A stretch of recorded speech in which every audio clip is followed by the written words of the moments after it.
Hey guys, welcome to the study with Mayank. मैं हूं आपका मयंक और आज ला रहा हूं मैं आपके लिए एनसीईआरटी ज्योग्राफी क्लास 12 से। देखिए यहाँ पर आपकी बुक मानव भूगोल के मूल सिद्धांत किताब चल रही है आपके यहाँ पर। इसी क्रम में आज आप इस किताब से यहाँ पर अध्याय द्वितीय यानी विश्व जनसंख्या वितरण घनत्व और वृद्धि के बारे में जानेंगे। तो चलिए स्टार्ट करते हैं आज का वीडियो। देखते हैं हमें क्या क्या डिस्कस करना है और यहाँ पर क्या क्या नोट डाउन करना है। देखिए वीडियो स्टार्ट करने से पहले आप लोगों से कहना चाहूँगा कि जिन लोगों ने अब तक हमारा नया चैनल रूरल एकेडमी सब्सक्राइब नहीं किया है वो इसे सब्सक्राइब कर लें, क्योंकि यहाँ पर हमारी डेली यूपीएससी और स्टेट पीसीएस एग्जाम की करंट अफेयर सीरीज आती है मॉर्निंग में, तो आप लोग इसे सब्सक्राइब करना बिल्कुल भी ना भूलें।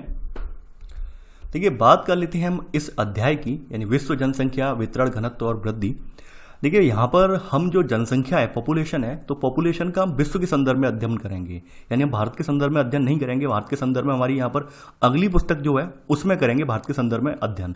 यहाँ पर फिलहाल हम विश्व के संदर्भ में जनसंख्या की क्या स्थिति है, जनसंख्या विस्फोट किस तरह से बढ़ता जा रहा है, जनसंख्या कैसे दिनों दिन बढ़ रही है, उससे हमें क्या क्या परेशानियां आ रही हैं, तो उन सब बातों का अध्ययन हम इस अध्याय के तहत करेंगे।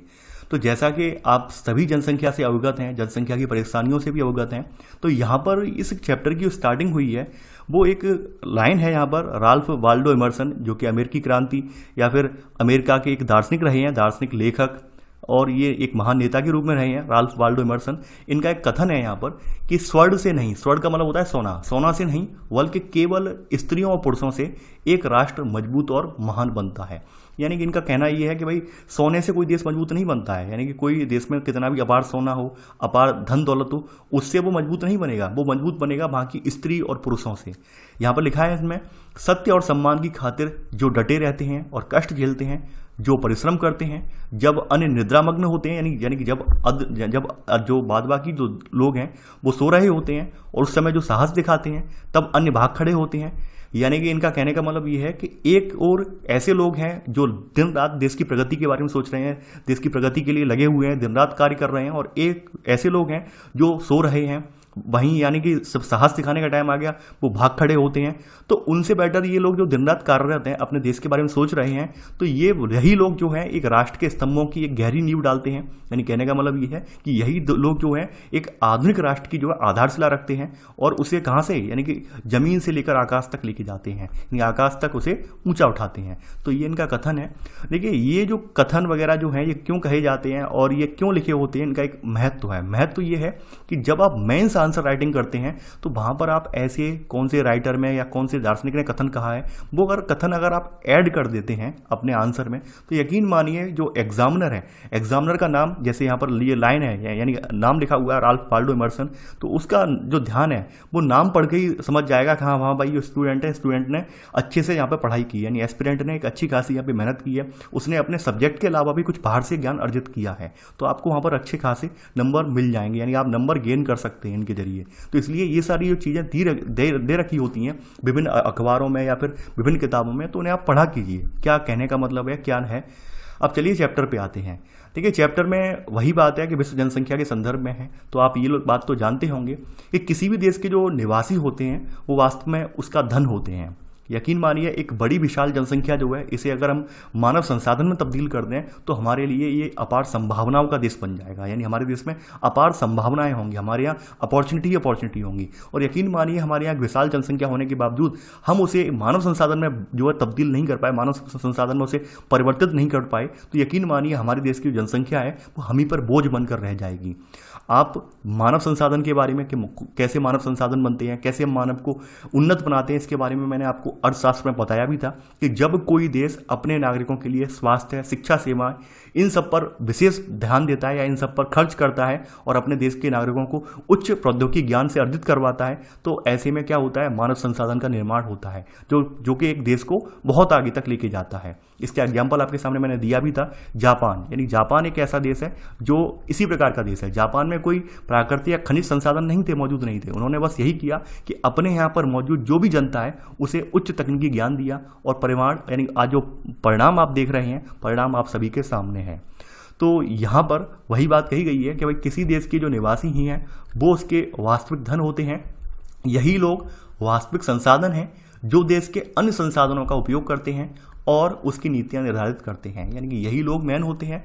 अगर वास्तव में ये पढ़े लिखे हैं, वास्तव में ये उच्च ज्ञान से जो रखने वाले लोग हैं, तो यकीन मानिए देश के अंदर जो संभावनाएं हैं, जो संभावनाएं हैं, उन संभावनाओं के जरिए अपने देश को आगे बढ़ा सकते हैं। यानी कि जो संसाधन इनके यहाँ मौजूद हैं, उन संसाधनों का उचित पूर्ण ढंग से दोहन करके अपने देश को आगे ले जा सकते हैं। अब देखिए एक एग्जाम्पल और देता हूं मैं यहाँ पर आपके सामने। अफ्रीका कॉन्टिनेंट का एग्जाम्पल है। अफ्रीका में ऐसा नहीं है जनसंख्या कम हो, जनसंख्या कम नहीं है, अफ्रीका में जनसंख्या अच्छी खासी है, लेकिन संसाधन भी यहाँ पे बहुत ज़्यादा है, खनिज संसाधन बहुत सारे हैं। लेकिन फिर भी यहाँ की जनता में दिक्कत क्या रही, यहाँ की जनता शिक्षित नहीं हो पाई। शिक्षित न होने की वजह से जो यहाँ पर मौजूद संसाधन थे, तो उन संसाधनों का इस जनता ने उपयोग यानी कि उचित पूर्ण ढंग से दोहन नहीं कर पाई। ये जान ही नहीं पाए कि भाई हमारे यहाँ जो मौजूद सोना है, चांदी है, अयस्क हैं, इतने बहुमूल्य धातुएं वगैरह हमारे यहाँ मिल रही हैं, उसका उपयोग कैसे करें, उसे कैसे हम इंटरनेशनल मार्केट में ले जाएं। इनके पास वो ज्ञान था ही नहीं। ज्ञान नहीं था, इस बात का फायदा दूसरे देश वालों ने उठाया। ऐसे करके ये अफ्रीकी कॉन्टिनेंट जो था वो भी औपनिवेश बना। ये बात आप जानते हैं। तो मेन चीज डिपेंड करती है किसी देश के नागरिकों के ऊपर। यानी जितने नागरिक हमारे यहाँ शिक्षित सुसज्जित होंगे, उतना ही देश हमारा आगे जाएगा। अब बात कर लेते हैं विश्व की जनसंख्या के संदर्भ में। देखिए यहाँ पर 21वीं शताब्दी, यानी 21वीं शताब्दी का मतलब ये है, हम जब जो चल रहे हैं सन 2000 से लेकर जो 1999 का जो पीरियड, सॉरी 1999 बोल रहा हूँ, 2099 ये जो पीरियड है, ठीक है, ये आपका 21वीं शताब्दी का पीरियड है। तो 21वीं शताब्दी के प्रारंभ में, यानी कि सन 2000 से लेकर सन 2010 प्रारंभिक दशक में क्या था कि विश्व की जनसंख्या लगभग हमारी कितनी थी, पूरे समूचे विश्व की लगभग 600 करोड़ से अधिक दर्ज की गई। या आप लिख लेना सेकंड पॉइंट कि 21वीं शताब्दी के आरंभ में विश्व की जनसंख्या 600 करोड़ से अधिक दर्ज की गई। अब देखिए आप सभी लोग जानते हैं कि विश्व भर में जितने भी स्थान हैं वहां पर जनसंख्या का वितरण समान नहीं है, यानी जनसंख्या असमान रूप से वितरित है। रीजन भी आप जानते हैं, इसके पीछे भौगोलिक कारक भी कुछ उत्तरदायी हैं, कुछ आर्थिक कारक भी, कुछ सामाजिक कारक भी उत्तरदायी हैं। उन सब कारकों की बात हम चर्चा आगे अध्याय में करेंगे। तो यहाँ पर आप इसमें सेकंड का सब पॉइंट लिख लेना कि विश्व की जनसंख्या जो है असमान रूप से वितरित है। अब देखिए यहाँ पर एशिया की जनसंख्या के बारे में एक टिप्पणी की है जॉर्ज बी क्रेसी ने एक टिप्पणी लिखी है एशिया के बारे में, और इसी टिप्पणी के आधार पर हमने समूचे विश्व के जनसंख्या वितरण के बारे में अपना जो धारणा है वो बना ली है। तो इन्होंने लिखा है यहाँ पर एशिया की जनसंख्या के संबंध में, लिख लेना सब पॉइंट, सेकंड सब पॉइंट, कि जॉर्ज क्रेसी की टिप्पणी है, इसमें लिखा है इन्होंने, एशिया में बहुत अधिक स्थानों पर कम लोग और कम स्थानों पर बहुत अधिक लोग रहते हैं। मतलब आप जान रहे होंगे कि बहुत अधिक स्थान, यानी कि हमारे यहाँ जो उच्च प्रदेश हैं, उच्च प्रदेशों का मतलब आप जान रहे हैं साइबेरिया वाला रीजन हुआ, रसिया वाला रीजन हुआ, उच्च प्रदेशों में ही आता है। लेकिन वहाँ पर जलवायु विषमताएं इतनी ज़्यादा हैं कि वहाँ पर मानव रह नहीं सकता है, मानव सघन बस्तियाँ बनाकर रह नहीं सकता है। तो मजबूरी है वो स्थान में, जगह तो बहुत ज़्यादा है, यानी हमारे पास वहाँ पर जो क्षेत्रफल है, भूमि तो है वो बहुत ज़्यादा है, लेकिन वहाँ पर जनसंख्या उस हिसाब से नहीं है। वहीं बात करें हम अपने एशिया महाद्वीप में नीचे की तरफ आए, जो आपका नीचे उष्णकटिबंध वाला क्षेत्र है, उष्णकटिबंध वाले क्षेत्र में जनसंख्या का बहुत ज़्यादा दबाव देखने को मिलेगा एशिया महाद्वीप में।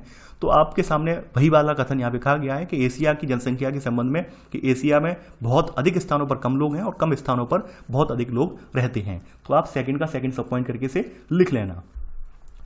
आगे बढ़ते हैं। अब देखिए अगली हेडिंग आपकी आएगी यहाँ पर, ये हेडिंग है विश्व में जनसंख्या वितरण के प्रारूप, यानी कि विश्व में जनसंख्या किस प्रकार से वितरित है, तो वो प्रारूप कैसे कैसे हैं वो हम देखेंगे। देखिए एक बात आप स्पष्ट रूप से यहाँ जान लीजिए, यहाँ पे बताया गया है कि भाई जनसंख्या वितरण शब्द का अर्थ यही है कि भूपृष्ठ, यानी कि जनसंख्या रहती कहाँ है, धरातल पर ही तो रहेगी, जमीन पर ही तो रहेगी। तो वही बताया गया है कि भाई यहाँ पर जनसंख्या वितरण का प्रारूप ये हमें बताता है कि धरातल पर या भूपृष्ठ पर लोग किस प्रकार से वितरित हैं। तो इस बात से इनका पता लगाया जाता है। तो आप यहाँ पर पहला पॉइंट यहाँ पे लिख लेना, जनसंख्या वितरण शब्द का अर्थ भूपृष्ठ पर लोग किस प्रकार वितरित हैं, इस बात से लगाया जाता है। देखिए हमने पहले भी आप लोगों से डिस्कस किया था, आपको बताया था कि हमारे यहाँ यानी कि हमारे जो उष्णकटिबंध वाले इलाके हैं, ऐसे इलाके हैं जहाँ पर लगभग 90% जनसंख्या विश्व भर की इसी क्षेत्र में रह रही है। ये बात हम पहले भी बताई थी आपको, क्लास 11 की जो किताब चल रही थी सेकंड वाली, वहाँ पर हमने बताई भी थी कि ये क्षेत्र जैव विविधता की दृष्टि से भी उष्णकटिबंध वाला बहुत महत्वपूर्ण है और जनसंख्या की दृष्टि से ये सघन बसा हुआ क्षेत्र है। ये बात मैंने वहाँ पर बताई थी। तो वही बात यहाँ पर कही गई है कि अगर हम मोटे तौर पर देखें तो विश्व की जनसंख्या का 90% इसके 10% स्थल भाग में निवास करता है। इन 10% स्थल भाग कौन सा है, वो उष्णकटिबंध वाला स्थल भाग है, जहाँ पर ये 90% जनसंख्या आपको देखने को मिल जाएगी। लिखना नहीं है, आप पहले ही लिख चुके हैं, लेकिन आप इसका सब पॉइंट केवल पहले का ये लिख लेना। अब देखिए यहाँ पर आपके सामने एक तालिका दी हुई है, एक टेबल दी हुई है। इस टेबल में 10 ऐसे देशों का जिक्र किया गया है जहां पर विश्व की 60% जनसंख्या पाई जाती है, यानी विश्व की 60% जनसंख्या मात्र इन 10 देशों के भीतर है। कौन कौन से देश हैं उनकी आपको क्रमबद्ध रूप से आपको लिखना पड़ेगा। तो यहाँ पर आप सेकंड पॉइंट यहाँ पर लिखेंगे आप कि विश्व के 10 सर्वाधिक आबाद देशों में विश्व की लगभग 60% जनसंख्या निवास करती है, और इन देशों में से 6 जो हैं वो एशिया में ही अवस्थित है। यानी हमारा एशिया कॉन्टिनेंट सबसे ज़्यादा जनसंख्या वाला क्यों बोला जाता है, क्योंकि हमारे यहाँ सबसे ज़्यादा पॉपुलेटेड कंट्री के जो हैं उनके 6 कंट्री टॉप 10 में वो हमारे यहाँ ही अवस्थित हैं। तो 1 बाई 1 करके इसमें सब पॉइंट करके आप लिख लेना कि कौन सा देश पहले नंबर पे आता है। तो पहले नंबर पे आपका आएगा चाइना, ठीक है। अब देखिए इसके बाद आप ये दो एरो जानते होंगे, लेस देन और ग्रेटर देन वाला, तो ये एरो ऐप से लगा देना यहाँ पर चाइना के बाद, ठीक है। फिर सेकंड नंबर पे आप समझ जाएंगे, यानी कि चाइना जो बड़ा है, चाइना की जनसंख्या बड़ी है, वो किससे बड़ी है, वो इंडिया से बड़ी है। सेकंड नंबर पे इंडिया, ठीक है, यानी भारत। फिर ऐसे इसके बाद थर्ड नंबर पर यूएसए आपकी आ जाएगा, यानी संयुक्त राज्य अमेरिका, ठीक है। फिर फोर्थ नंबर पे, सॉरी अरे ये लगाना था मुझे, यह लगा गया। चौथे नंबर पर आपका इंडोनेशिया आ जाएगा, यानी कि चाइना और भारत ये दोनों कौन से हैं, एशिया कॉन्टिनेंट में आते हैं। इंडोनेशिया भी जो आपका जो है आपका एशिया कॉन्टिनेंट में। अब यहाँ पे 5वें नंबर पे कौन सा आएगा, यहाँ पर ब्राज़ील आएगा, ठीक है। ब्राज़ील आपका दक्षिण अमेरिका कॉन्टिनेंट में है। 6वें नंबर पे आपका जो है पाकिस्तान आ रहा है, पाकिस्तान भी एशिया कॉन्टिनेंट में है। 7वें नंबर पर नाइजीरिया अफ्रीका कॉन्टिनेंट में है ये। 8वें नंबर पर बांग्लादेश आ रहा है, ये एशिया कॉन्टिनेंट में है। 9वें नंबर पर रशिया आ रहा है, ये आपको पता है रशिया कहाँ पर, रशिया हमारे एशिया कॉन्टिनेंट में ही पड़ता है।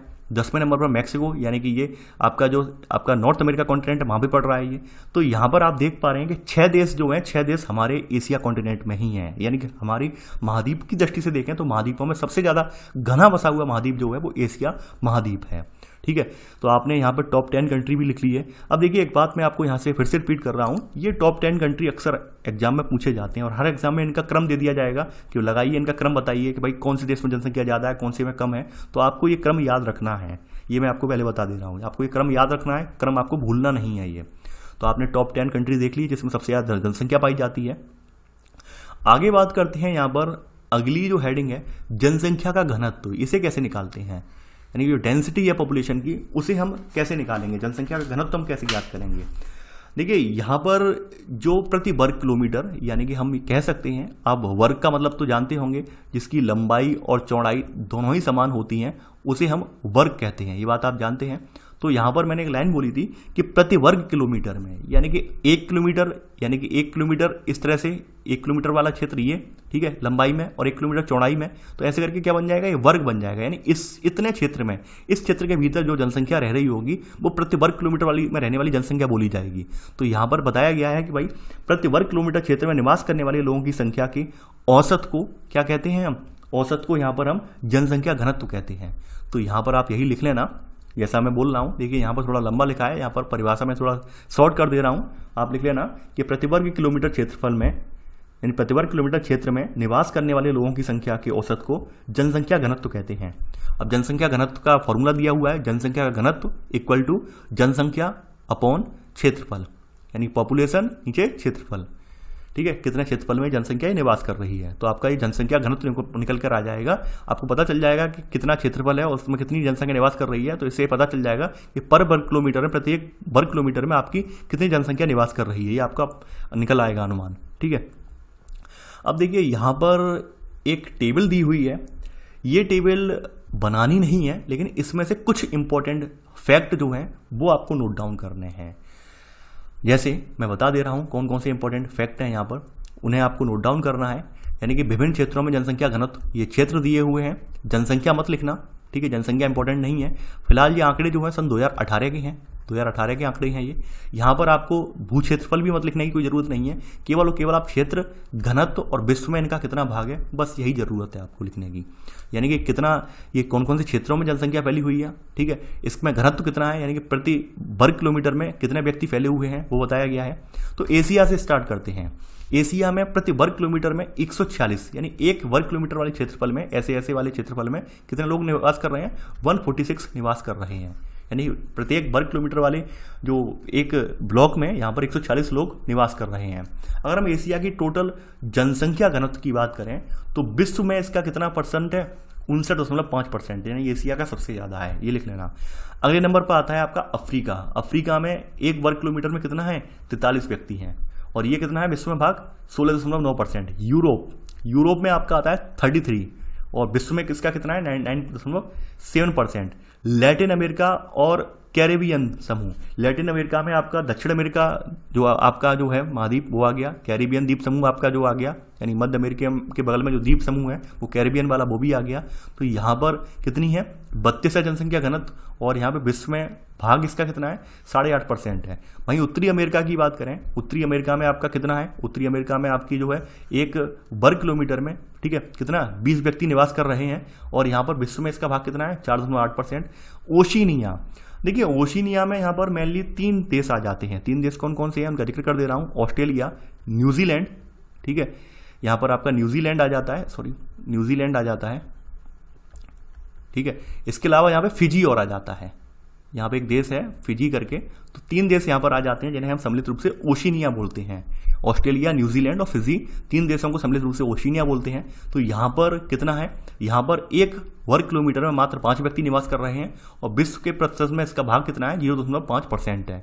तो ये आपने नोट कर लिया होगा, ठीक है, यानी कि ये टेबल आपके लिए इंपॉर्टेंट है, और ये पूछी भी गई है एशिया में कितना है जनसंख्या घनत्व। तो और देखिए साइड से लिख लेना ये कब का है, ये 26/10/2018 के आंकड़े हैं, ये ध्यान रखना 26/10/2018 के आंकड़े हैं, ये नवीनतम ही आंकड़े हैं अभी आपके। ये आगे बढ़ते हैं यहाँ पर। अब देखिए यहाँ पर अगली जो हेडिंग है ये आपकी बहुत इंपॉर्टेंट हेडिंग है, क्योंकि अक्सर एग्जाम में लिखने के लिए आता है वो इसी से आता है। आपका मेंस में जो लिखने के लिए आएगा वो हमेशा इसमें से ही आता है कि कौन कौन से कारक हैं जिनकी वजह से जनसंख्या प्रभावित होती है। तो यहाँ पर आप लिख लेना हेडिंग डाल के, जनसंख्या वितरण को प्रभावित करने वाले कारक। तो यहाँ पर पहली इसमें हेडिंग है भौगोलिक कारक। अब इसी में ही सब हेडिंग चलेगी, भौगोलिक कारकों के अंदर ही सब हेडिंगें चलेंगी। तो भौगोलिक कारक में पहली सब हेडिंग है जल की उपलब्धता। जैसा कि आप सभी लोग जानते हैं कि जल ही जीवन है, जल के बिना हमारा आने वाला कल भी नहीं हो सकता है। तो जल किसी व्यक्ति को जीवित रहने के लिए नितांत आवश्यक है, जल के बिना हम सर्वाइव नहीं कर सकते हैं। तो हमेशा बसावट वहीं होती है जहां पर जल की उपलब्धता होती है, यानी लोग वहीं रहना पसंद करते हैं जहां पर प्रचुर मात्रा में उनके जीवन यापन के लिए, उनकी जो क्रियाकलाप हैं, दैनिक क्रियाकलाप हैं, उनके लिए प्रॉपर वे में अगर जल मौजूद होगा तो लोग वहां पर अच्छे से निवास करते हैं। और ऐसा स्थान जहां पर जल है ही नहीं तो वहां पर लोग बचते हैं, वहां पर निवास नहीं करते हैं, कम मात्रा में करते हैं निवास। तो यहां पर लिख लेना इसमें थोड़ा सा कि लोग उन क्षेत्रों में बसने को प्राथमिकता देते हैं जहां जल आसानी से उपलब्ध होता है। अब देखिए आपके सामने एक एग्जांपल दे रहे हैं यहां पर कि यही कारण है कि जो नदी घाटियां हैं विश्व के सबसे सघन बसे हुए क्षेत्र हैं। और एक बात और मैं बताऊं आपको, जो आपकी प्राचीनतम सभ्यताएं हैं उन सभ्यताओं का इतिहास भी अगर उठा के देखें, चाहे आप सिंधु नदी सभ्यता का इतिहास उठा के देख लें, दजला फरात नदियों का इतिहास उठा के देख लें, नील नदी की सभ्यता का इतिहास उठा के देख लें, तो आप ये पाएंगे जो प्राचीनतम सभ्यताएं विकसित हुई थी वो भी नदियों के किनारे ही विकसित हुई थी। रीजन यही था कि जल की उपलब्धता थी, जल की उपलब्धता होने की वजह से खुद के खाने पीने के लिए तो जल मिल ही रहा था, साथ ही साथ पशुओं के लिए, फसलों के लिए, इन सब के लिए जल भी उपलब्ध था। तो प्राचीनतम सभ्यताएं भी आपको नदी घाटियों में आपको देखने को मिल जाएंगी, ठीक है। तो यहां पर लिख लेना आप, यही कारण है कि नदी घाटियां विश्व के सबसे सघन बसे हुए क्षेत्र हैं। ये तो आपने जल की उपलब्धता के कारक में देख लिया, भौगोलिक कारक। अब अगला भौगोलिक कारक है भू आकृति, कि भाई भू आकृतियां किस प्रकार से हमारी बसावट को प्रभावित करती हैं, जनसंख्या वितरण को प्रभावित करती हैं। देखिए आप सभी को पता है कि भाई लोग जो हैं यहाँ पर वो समतल मैदानों में रहने को जो है वरीयता देते हैं, यानी समतल मैदान हो, मंद ढालों पर बसने को वरीयता देते हैं। रीजन क्या है, रीजन ये है कि भाई यहाँ पर परिवहन के साधन जो है उपलब्ध होते हैं, यानी आराम से सड़कें वगैरह होती हैं। इसके अलावा यहाँ पर उद्योग धंधे, जटिल उद्योग धंधे भी विकसित हो जाते हैं। जबकि पहाड़ी वगैरह इलाके होते हैं वहाँ पर बड़ी मशीनरी वगैरह पहुँचाने में दिक्कत होती है, उद्योग धंधे विकसित करने में दिक्कत होती है, ट्रांसपोर्टेशन के साधन जो है वो बाधित होते रहते हैं, यानी लैंडस्लाइड वगैरह से, भूस्खलन वगैरह से, ठीक है, भूकंप वगैरह आते रहते हैं। तो इस वजह से लोग जो प्रायोरिटी देते हैं अपने बसने की, जो अपनी यहाँ पे अपनी प्रायोरिटी में रखते हैं बसने को, तो वो ज़्यादातर समतल मैदानों में बसना पसंद करते हैं। तो यहाँ पर आप पहला पॉइंट यहाँ पर लिख लेना कि लोग समतल मैदानों में और मंद ढालों पर बसने को वरीयता देते हैं, क्योंकि यहाँ पर इसका लिख लेना, इसका कारण यह है कि ऐसे क्षेत्र फसलों के उत्पादन, सड़क निर्माण और उद्योगों के लिए अनुकूल होते हैं। सेकंड पॉइंट यहाँ पर आप लिख लेना अब आप देखिए पर्वतीय और पहाड़ी क्षेत्र में वही प्रॉब्लम आई है कि पहली बात यहाँ परिवहन के साधन होते नहीं हैं, ठीक है, और परिवहन के साधन न होने की वजह से यहाँ पे औद्योगिक विकास भी यहाँ पर जो है रुक जाता है, बाधित होता है। और ऊपर बात यह है कि यहाँ पर मान लीजिए परिवहन के साधन हैं भी तो बहुत रिस्की होते हैं, यानी आपने देखा होगा कि अक्सर भूकंप वगैरह, लैंडस्लाइड वगैरह बारिश के मौसम में, ठीक है, सड़कें वगैरह कटना एक आम बात होती है पहाड़ी इलाकों में। तो इस वजह से यहाँ पर व्यापार वगैरह या औद्योगिक विकास नहीं हो पाता है। तो यहाँ पर सेकंड पॉइंट में या फिर इसका सब पॉइंट, पहले का सब पॉइंट करके लिख लेना आप यहाँ पर कि पर्वतीय और पहाड़ी क्षेत्र परिवहन तंत्र के विकास में अवरोधक हैं अतः इन क्षेत्रों में कम जनसंख्या पाई जाती है। ये आपने पहले का सब पॉइंट लिख लिया होगा। अब बात करते हैं अभी की हाल के में ही आपका कौन सा ऐसा क्षेत्र है जहाँ पर सबसे ज़्यादा जनसंख्या बसी हुई है।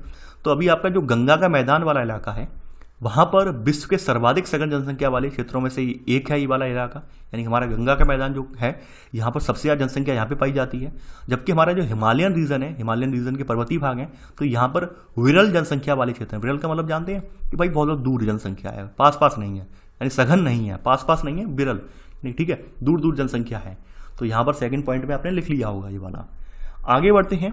अब देखिए तीसरा भौगोलिक कारक जो है आपका ये है जलवायु, यानी किस तरह से जलवायु जो है वो हमारी बसावट को प्रभावित करती है। आप लोग ये बात जानते हैं कि बहुत ज़्यादा ठंडे इलाके हों या बहुत ज़्यादा गर्म इलाके हों, इन इलाकों में भी जो है रहना जो है बहुत दुष्कर होता है, कष्टदायी होता है। तो लोग यहाँ पर ऐसे इलाकों में रहने से बचते हैं, क्योंकि रीज़न ये है कि भाई ऐसे इलाकों में अगर बसावट कर ली जाएगी तो ठंड इतनी बहुत ज़्यादा पड़ेगी, तो वहाँ पर हमारे उद्योग धंधे विकसित नहीं हो पाएंगे। और रीज़न ये है कि हम भी वहाँ पर प्रॉपर वे वर्क नहीं कर पाएंगे, तो लोग ऐसे क्षेत्रों से भी बचते हैं। तो यहाँ पर वही बताया गया है थर्ड सब पॉइंट में कि अति उष्ण अथवा ठंडे मरुस्थलों की विषम जलवायु मानव बसाव के लिए असुविधाजनक होती है। यानी अति उष्ण का मतलब ये बहुत ज़्यादा गर्म या फिर बहुत ज़्यादा ठंडे मरुस्थल, ठीक है। यानी अति उष्ण कहाँ पर पाई जाती है जलवायु? एकदम मरुस्थल में। मरुस्थल में बहुत ज़्यादा गर्मी देखने को मिलेगी और बहुत ज़्यादा ठंडे स्थान, तो यहाँ पर आपको मानव बसाव बहुत कम देखने को मिलेगा। क्योंकि रीज़न यही है कि रीज़न क्या है कि भाई असुविधाजनक होता है, बहुत ज़्यादा गर्मी लोग सहन नहीं कर पाते हैं।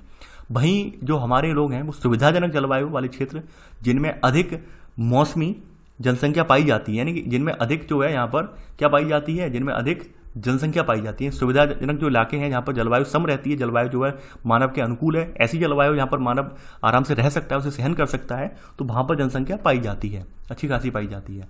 तो ये पहला पॉइंट और पहले का सब पॉइंट ये लिख लिया होगा आपने। अब देखिए सेकंड पॉइंट यहाँ बता रहा है कि भाई जो भूमध्य सागरीय प्रदेश हैं, ये जो प्रदेश हैं ये सुखद जलवायु के कारण इतिहास के आरंभिक कालों में बसे हुए हैं। कहने का मतलब ये है ऐतिहासिक दृष्टि से जो भूमध्य सागरीय जलवायु वाले प्रदेश हैं ये बहुत महत्वपूर्ण है। इन प्रदेशों की विशेषता क्या है, इसके बारे में मैंने बहुत बार बताया है कि भूमध्य सागरीय प्रदेश की विशेषता ये होती है कि यहाँ पे बरसात जो होती है वो शीत ऋतु में होती है, ग्रीष्म ऋतु में ना होकर बरसात जो है शीत ऋतु में होती है। और यहाँ पर फल वगैरह जो है, यानी फल वगैरह सबसे ज़्यादा मात्रा में, सब्जियाँ वगैरह बहुत मात्रा में उगाई जाती हैं। तो भूमध्य सागरीय प्रदेश जो है इतिहास में अभी जो है इनका अच्छा खासा वो रहा है, वर्णन रहा है। और यहाँ पर जलवायु भी यहाँ पर की जो है यहाँ पर जलवायु की अच्छी खासी दशाओं की वजह से, जलवायु की समकारी दशाओं की वजह से यहाँ पर अच्छी खासी जनसंख्या देखने को मिली है, बस्तियाँ देखने को मिली हैं यहाँ पर। तो यहाँ पर सेकंड पॉइंट आपने नोट कर लिया होगा। आगे बात करते हैं मृदा। देखिए मृदा जो है किसी जनसंख्या की औद्योगिक, यानी कि किसी जनसंख्या के आपके औद्योगिक कारकों में प्रथम कारक हो सकता है। क्यों हो सकता है? क्योंकि ऑब्वियस ही बात है कि पुराने समय में, पुराने काल में जब आपके यहाँ टेक्नोलॉजी वगैरह ज़्यादा विकसित नहीं थी, तो सभी लोग मेनली किस पेशे से जुड़े हुए थे? सभी लोग जो जुड़े हुए थे वो कृषि के पेशे से जुड़े हुए थे। ये सभी लोग कहीं ना कहीं कृषि करते थे। कृषि के जरिए ही उनके जो आर्थिक क्रियाकलाप हैं, अपनी जो सारी जो उनकी जो यहाँ पर दैनिक क्रियाकलाप हैं या सारी जो जरूरतें थी वो कृषि क्रियाकलापों को से ही पूर्ण होती थी। तो कृषि क्रियाकलापों के लिए जरूरी ये था कि उन्हें ऐसे खेत मिले, ऐसी मिट्टी मिले जो उपजाऊ हो। तो इन्होंने उपजाऊ मिट्टी वाले क्षेत्रों में रहना ज़्यादा पसंद किया। तो यहाँ पर मृदाएं, यहाँ लिख लेना आप मृदाओं में कि उपजाऊ मृदाएं कृषि तथा इससे संबंधित क्रियाओं के लिए महत्वपूर्ण है। इसलिए उपजाऊ दोमट मिट्टी वाले प्रदेशों में अधिक लोग निवास करते हैं, क्योंकि ये मृदाएं गहन कृषि का आधार बन सकती हैं। गहन कृषि का मतलब आप जानते हैं जिस जगह से, जिस जमीन से लोग ज़्यादा से ज़्यादा जो है अपने मुनाफे के लिए, अपने आर्थिक गतिविधि को बढ़ाने के लिए ज़्यादा से ज़्यादा खेती प्राप्त करते हैं, ज़्यादा से ज़्यादा फसल प्राप्त करते हैं, तो उसे हम गहन कृषि में रखते हैं। ये बात आप जानते होंगे। तो यहाँ पर ऐसे करके आपने भौगोलिक कारक हैं, 4 भौगोलिक कारक, वो आपने यहाँ पर नोट डाउन कर लिए। अगली हेडिंग आपकी जनसंख्या वितरण को प्रभावित करने वाले कारकों में है। ये है अगली हेडिंग आर्थिक कारक। आर्थिक कारकों में भी यहाँ पर आपका पहला कारक है खनिज, यानी कि यहाँ पर जो आपके पृथ्वी के भूगर्भ में मौजूद जो खनिज चट्टाने वगैरह हैं, यानी कि महत्वपूर्ण जो चट्टाने हैं, धातुएं वगैरह हैं, तो इनके जो निक्षेप हैं ये भी जनसंख्या वितरण को प्रभावित करते हैं। यानी अक्सर लोग वहाँ पर रहना पसंद करते हैं जहाँ पर ये सब खनिज निक्षेप होते हैं, क्योंकि खनिज निक्षेप होंगे तो आर्थिक दृष्टि से ये निक्षेप जो होते हैं बहुत ज़्यादा महत्वपूर्ण होते हैं। यहाँ पर लोग इनका निष्कर्षण वगैरह करते हैं, तमाम इंडस्ट्री वगैरह यहाँ पे लगाई जाती हैं, औद्योगिक फर्में स्थापित होती हैं। तो जब औद्योगिक फर्में यहाँ पर स्थापित हो जाती हैं तो ऑब्वियस सी बात है लोग रोजगार की तलाश में इन फर्मों की तरफ आते हैं। तो ऐसे करके यहाँ पर जो खनिज वाले इलाके हैं वो जनसंख्या से परिपूर्ण हो जाते हैं, यानी वहाँ पर अच्छी खासी जनसंख्या की बसावट हो जाती है। तो यहाँ पर आप इसमें लिख लेना खनिज में ही कि खनिज निक्षेपों से युक्त खनिज निक्षेपों से युक्त क्षेत्र में, यानी क्षेत्रों में, खनिज निक्षेपों से युक्त क्षेत्रों में खनन और औद्योगिक गतिविधियां रोजगार उत्पन्न करते हैं। इसी में सब पॉइंट, अतः कुशल एवं अर्धकुशल कर्मी इन क्षेत्रों में पहुंचते हैं और जनसंख्या को सघन बना देते हैं, यानी कि इस यहाँ पर जनसंख्या का दबाव बढ़ा देते हैं, जनसंख्या की बसावट यहाँ पे बढ़ा देते हैं। यहाँ पर कुछ अफ्रीका के देशों का, यानी अफ्रीका के कुछ जगहों का नाम दिया गया है कि अफ्रीका में भी इस तरह के खनन वाले इलाके हैं जहाँ पर बाहर से जनसंख्या आकर बस गई है। तो यहाँ बताया गया है कि अफ्रीका की कटंगा पेटी है, जाम्बिया जो तांबा पेटी के रूप में मशहूर है, तो यहाँ पर अच्छी खासी आपको सघन जनसंख्या देखने को मिल जाएगी। तो ये इसके उदाहरण हैं, ये सेकंड पॉइंट में आप लिख लेना। अब आर्थिक कारक में अगला कारक जो है यहाँ पर सेकंड कारक आर्थिक कारक में जो है वो है आपका नगरीकरण। देखिए, जैसा कि आप सभी लोग जानते हैं, अभी आपके आने वाले 100 सालों में नगरीकरण की प्रवृत्ति में बढ़ावा मिला है, नगरीकरण की प्रवृत्ति जो है बढ़ती जा रही है।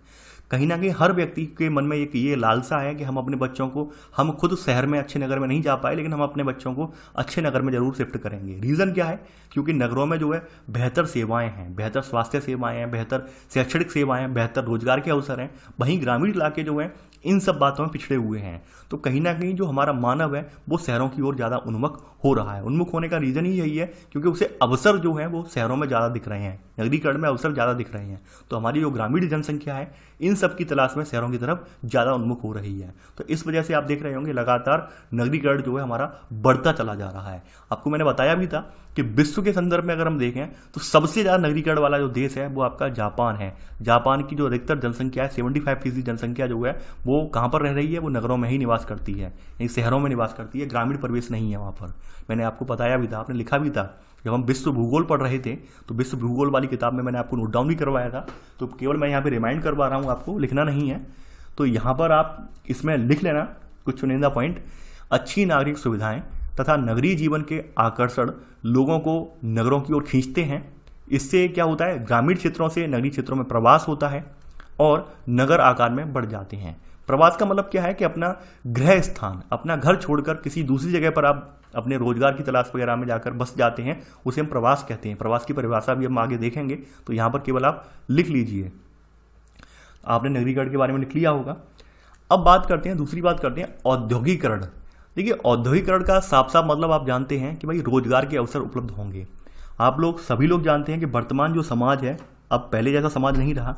अब वर्तमान समाज में वस्तु विनिमय प्रणाली तो है नहीं कि पहले क्या था कि भाई एक आदमी, किसी के पास 1 किलो गेहूं है तो उसको बदले में उसे थोड़ा बहुत दूध मिल जाता था, 1 किलो दूध मिल जाता था। यानी वस्तु विनिमय प्रणाली पहले जो व्याप्त थी तो लोगों को इतनी ज़्यादा दिक्कत नहीं होती थी। लोग क्या करते थे, अपने आसपास जो मौजूद वस्तुएं हैं उनको आदान प्रदान करके चेंज कर लेते थे। और कहीं ना कहीं ये वस्तु विनिमय प्रणाली जो थी वो किसी एक नगर में या किसी छोटे से गाँव में बड़ी कारगर थी। लेकिन बड़े लेवल पर आप जो जानते हैं ये प्रणाली सक्सेस नहीं हुई, इसलिए हम एक आभासी मुद्रा लाए। तो आज की डेट में आपको जो भी खरीदना होता है वो सब आप मुद्रा के जरिए खरीदते हैं। तो मुद्रा कहाँ से आएगी? मुद्रा आप जब कहीं जॉब करेंगे, आप कोई रोजगार अपनाएंगे, तभी तो आप मुद्रा प्राप्त करेंगे, तभी तो आप धन अर्जन करेंगे। तो इसलिए औद्योगिकरण क्या करता है? औद्योगिकरण का मतलब ये है कि उद्योग धंधों का विकास जब होता है, तो उद्योग धंधों का कहीं विकास जब होता है तो रोजगार के अवसर भी आते हैं। रोजगार के अवसर में यहाँ पर कारखानों में श्रम के साथ साथ यहाँ पर परिवहन चालक, यानी कि कोई भी कारखाना, मान लीजिए कोई इंडस्ट्री बन के तैयार हुई, तो इंडस्ट्री बनने का मतलब ये नहीं है कि वहाँ पे केवल श्रमिक आएंगे, वहाँ पर लेबर ही आएगी। लेबर नहीं आएगी। आप ऑब्वियसली बात अनुमान लगाइए कि एक जगह इंडस्ट्रियल एरिया बन के तैयार हो गया तो वहाँ पर केवल लेबर नहीं आएगी।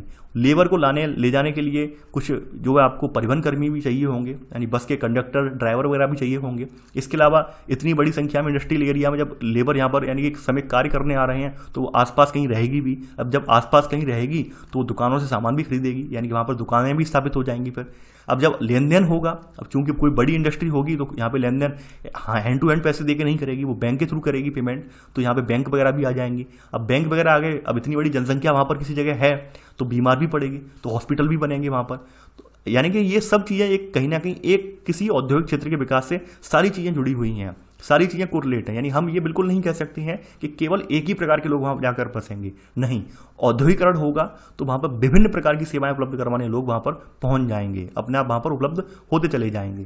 तो यहाँ पर आप लिख लेना औद्योगिकरण में थोड़ा सा, औद्योगिकरण पेटियाँ रोजगार के अवसर उपलब्ध कराती हैं और बड़ी संख्या में लोगों को आकर्षित करती हैं। इसी में सब पॉइंट। इसमें केवल कारखानों के श्रमिक ही नहीं होते, बल्कि परिवहन चालक, दुकानदार, बैंककर्मी, डॉक्टर, अध्यापक तथा अन्य सेवाएं उपलब्ध कराने वाले भी होते हैं। तो भाई यहाँ पर एक जापान का एक प्रदेश है कोबे ओसाका, तो कोबे ओसाका जो है सघन बसा हुआ है। क्यों बसा हुआ है? क्योंकि वहाँ पर सबसे ज़्यादा उद्योग धंधे बसे हुए हैं वहाँ पर, इसलिए औद्योगिक दृष्टि से बहुत ज़्यादा सघन बसा हुआ इलाका है। एग्जाम्पल दिया गया है। तो सेकंड पॉइंट लिख लेना, जापान का कोबे ओसाका प्रदेश अनेक उद्योगों की उपस्थिति के कारण सघन बसा हुआ है। ये आपने लिख लिया होगा। आगे बात करते हैं यहाँ पर। अब देखिए यहाँ पर आपने अभी तक दो कारक देख लिए, भौगोलिक कारक देख लिए आपने और आर्थिक कारक देख लिए। इन कारकों का आपने मूल्यांकन भी कर लिया। अब तीसरा कारक एक आता है यहाँ पर, अगली हेडिंग आपकी पड़ेगी ये सामाजिक और सांस्कृतिक कारक। देखिए आप लोग ये बात तो जानते हैं कि समाज और संस्कृति इसका भी एक गहरा असर पड़ता है। हर व्यक्ति कहीं ना कहीं अपनी धार्मिक मान्यताएं वगैरह सबकी होती हैं, धार्मिक मान्यताओं का अनुपालन भी करता है, क्योंकि हम लोग भी कहीं ना कहीं एक समाज का हिस्सा तो हैं ही हैं, तो हमारा धार्मिक भावनाएं भी होंगी, हमारा कुछ अपना कल्चर भी होगा। तो आपने देखा होगा कि लोग जो सांस्कृतिक जो जगह हैं वहाँ पर रहना ज़्यादा पसंद करते हैं। जैसे आप अगर किसी उत्तराखंड वाले से बात करें तो आप वो लोग बता देंगे कि हरिद्वार में कितना जनसंख्या घनत्व बढ़ता जा रहा है, हरिद्वार में कितना बाहर के लोग आकर वहाँ पे बस रहे हैं। वहीं आप अगर यूपी में मथुरा में कहीं किसी से बात करेंगे तो मथुरा में अगर आप कभी जाएंगे तो वहाँ पर आप देखेंगे अपार्टमेंट ही अपार्टमेंट बनते जा रहे हैं, फ्लैट ही फ्लैट की बिल्डिंग बनती जा रही हैं। इन तमाम लोगों ने फ्लैट बन नहीं पाए, उससे पहले बुक कर दिए, नहीं हम मथुरा में रहेंगे। तो ये जो धार्मिक स्थान है, सांस्कृतिक स्थान है, ये लोगों को लुभाते हैं। ठीक है, तो लोग यहाँ पर आकर जो है बसने लगते हैं। तो ये कुछ मैंने एग्जाम्पल बताया इसका, तो हरिद्वार हुआ, मथुरा हुआ, और भी जैसे ये तो मेरे आसपास के इलाके हुए हैं तो इसलिए मैंने इनका एग्जाम्पल दे दिया।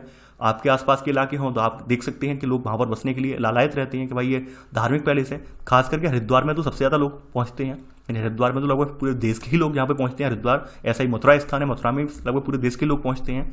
तो यहाँ पर लोग हर कोई ये चाहता है कि भाई हम हरिद्वार में बस जाएँ, ऐसी स्थिति है वहाँ की। मथुरा में भी यही कुछ हर कोई चाहता है कि हम मथुरा के यहाँ के निवासी बनकर रह जाएं, क्योंकि हमारा कल्चर इतना अच्छा है। तो ये कुछ चीज़ें हैं, ये चीज़ें भी लोगों की जो जनसंख्या है, जनसंख्या की बसावट को प्रभावित करती हैं। तो यहाँ पर आप पहला पॉइंट लिख लेना कि कुछ स्थान धार्मिक और सांस्कृतिक महत्व के कारण अधिक लोगों को आकर्षित करते हैं। अब देखिए यहाँ पर दूसरा कारक भी बताया है कि सामाजिक सांस्कृतिक कारक की वजह से कुछ लोग अपने अपने मूल स्थान को छोड़ भी जाते हैं। ऐसा एग्जाम्पल आपके लिए जम्मू एंड कश्मीर है। जम्मू एंड कश्मीर में जो वहाँ की सियासत थी, जो वहाँ पर रोज रोज जो हमले हो रहे थे, उग्रवाद हो रहा था, कश्मीरी पंडितों के साथ जो वहाँ पर कत्लेआम हुआ, उसकी वजह से आपने देखा हुआ कश्मीरी पंडितों को वहाँ छोड़कर आना पड़ा। तो ये क्या है? ये भी एक सामाजिक सांस्कृतिक कारक है, जिसकी वजह से उन्हें राजनीतिक अशांति की वजह से अपनी जगह को, अपनी मातृभूमि को छोड़कर आना पड़ा। यानी दोनों ही कारक हो सकते हैं। दोनों कारक मतलब या तो लोग अपनी संस्कृति के लगाव या धर्म के लगाव की वजह से किसी जगह बच सकते हैं, किसी जगह जो है जाकर रहने लग सकते हैं, या फिर किसी जगह की अशांति की वजह से, सामाजिक स्थिति खराब होने की वजह से या वहाँ अशांति, राजनीतिक अशांति की वजह से उस क्षेत्र को छोड़ भी सकते हैं। तो मैंने आपके सामने दोनों एग्जाम्पल रख दी हैं। तो सेकंड एग्जाम्पल में आप लिख लेना यहाँ पर इसी में कि ठीक इसी प्रकार लोग उन क्षेत्रों को छोड़कर चले जाते हैं जहाँ सामाजिक और राजनीतिक अशांति होती है। तो ये आपने आपने सामाजिक और सांस्कृतिक कारक देख लिए। तो यहाँ पर आपने जो आपकी जनसंख्या घनत्व है, जनसंख्या को प्रभावित करने वाले जो कारक हैं जनसंख्या वितरण को, वो तीनों कारक आपने देख लिए।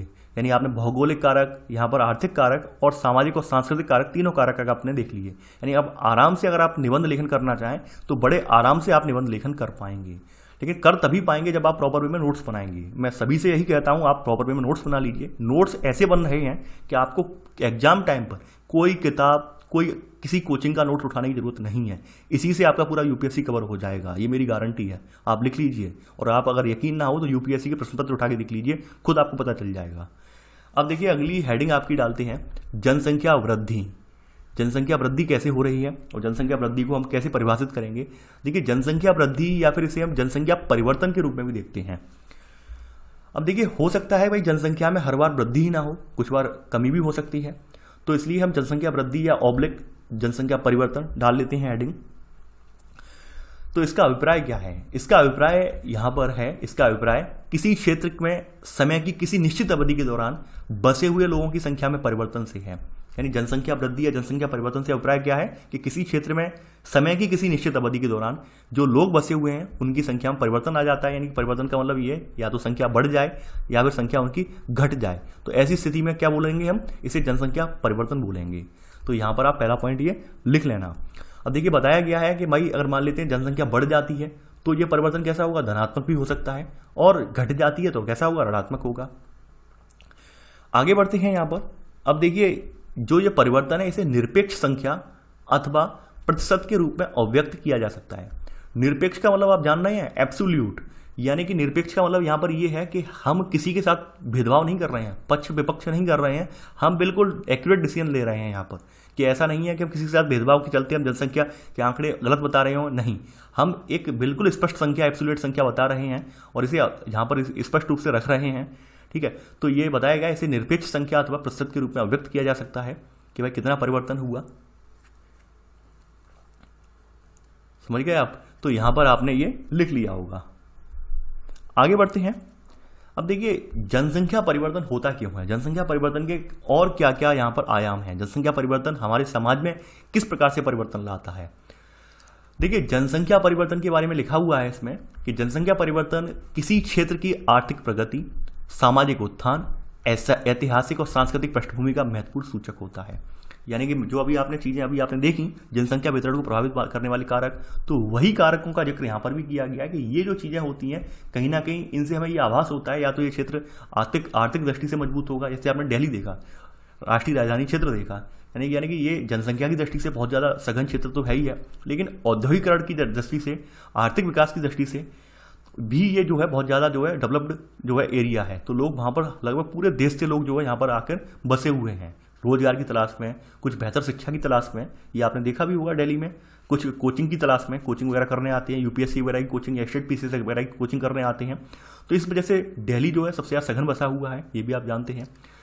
तो यहाँ पर सेकंड पॉइंट लिख लेना, यानी इससे हमें ये पता चल जाता है जनसंख्या परिवर्तन से कि किसी क्षेत्र की आर्थिक प्रगति, सामाजिक उत्थान, ऐतिहासिक सांस्कृतिक पृष्ठभूमि का ये महत्वपूर्ण सूचक होता है जनसंख्या वृद्धि।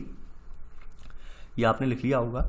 अब देखिए जनसंख्या भूगोल से जुड़ी कुछ आधारभूत संकल्पनाएं, कुछ आधारभूत वर्ड हैं जो अक्सर पूछे जाते हैं एग्जाम में। तो एग्जाम में ये वर्ड जो आते हैं तो इसलिए इन सभी जो वर्डों को, यानी इन सभी शब्दों को हम हेडिंग के रूप में लिखवा देंगे इसी में ही, आपकी जनसंख्या वृद्धि में ही। तो आप अगली सब हेडिंग यहाँ पे करके लिख लेना, जनसंख्या वृद्धि दर। जनसंख्या वृद्धि दर क्या होती है? देखिए यह क्या है, ये वास्तव में क्या है, ये जनसंख्या में परिवर्तन है। इसे किस में व्यक्त किया जाता है? इसे प्रतिशत में व्यक्त किया जाता है। जनसंख्या की वृद्धि दर को, यानी जनसंख्या की वृद्धि दर है क्या, ये वास्तव में जनसंख्या में परिवर्तन जो आ रहा है उसे जनसंख्या वृद्धि दर के रूप में मापा जाता है, लेकिन इसे मापा प्रतिशत में जाता है। दूसरी बात है, यहाँ पर अगली हेडिंग है जनसंख्या की प्राकृतिक वृद्धि। प्राकृतिक वृद्धि कैसे होती है जनसंख्या की, उसके बारे में भी बताया गया है कि भाई जनसंख्या कैसे प्राकृतिक वृद्धि करेगी। तो देखिए किसी क्षेत्र विशेष में 2 समय अंतरालों में जन्म और मृत्यु से अंतर से बढ़ने वाली जनसंख्या को उस क्षेत्र की प्राकृतिक वृद्धि कहते हैं। यानी कोई क्षेत्र है, कोई क्षेत्र हम ले लेते हैं पर्टिकुलर एरिया, तो वहाँ पर हम 10 साल का टारगेट रखते हैं कि 10 साल पहले जनसंख्या कितनी थी और 10 साल बाद कितनी है, तो उसे हम कैसे प्राकृतिक वृद्धि के रूप में देखेंगे। ठीक है, यानी किसी क्षेत्र विशेष में 2 समय अंतरालों में जन्म और मृत्यु के अंतर से बढ़ने वाली जनसंख्या को उस क्षेत्र की प्राकृतिक वृद्धि कहते हैं। यानी कि यहाँ पर जन्म कितने लोगों ने लिया प्राकृतिक वृद्धि में, जन्म में से किसे घटा देंगे, मृत्यु को घटा देंगे, तो ऐसे हमें वहां की प्राकृतिक वृद्धि पता चल जाएगी। ठीक है, तो आपने जनसंख्या की प्राकृतिक वृद्धि भी देख ली। अब अगली आती है जनसंख्या की वास्तविक वृद्धि। ये क्या होती है? देखिए किसी क्षेत्र में एक निश्चित समयावधि में अंतिम वर्ष की कुल जनसंख्या और प्रारंभिक वर्ष की कुल जनसंख्या में जो अंतर है, ठीक है, तो प्रारंभिक वर्ष की जनसंख्या में जो कुल अंतर है, अंतर को प्रारंभिक वर्ष की कुल जनसंख्या से विभाजित करके हम 100 से गुणा कर देते हैं और ऐसे करके हमें जो है वास्तविक वृद्धि पता चल जाती है। इसमें कैसे पता चल जाती है? इसमें हमें वास्तविक वृद्धि यहाँ पे पता चल जाती है। देखिए यहाँ पर वास्तविक वृद्धि का फॉर्मूला इन्होंने अलग दिया है, जबकि स्टैंडर्ड बुक में फॉर्मूला कुछ अलग दिया है। ठीक है, यहाँ पर इन्होंने एक सिंपल सा फॉर्मूला बता दिया है, वास्तविक वृद्धि बराबर जन्म में से मृत्यु या फिर आप्रवास या फिर उत्प्रवास। आप्रवास का मतलब ये है कि भाई उस किसी स्थान विशेष पर लोग रोजगार की तलाश में आकर बस गए हों तो आप्रवास होगा।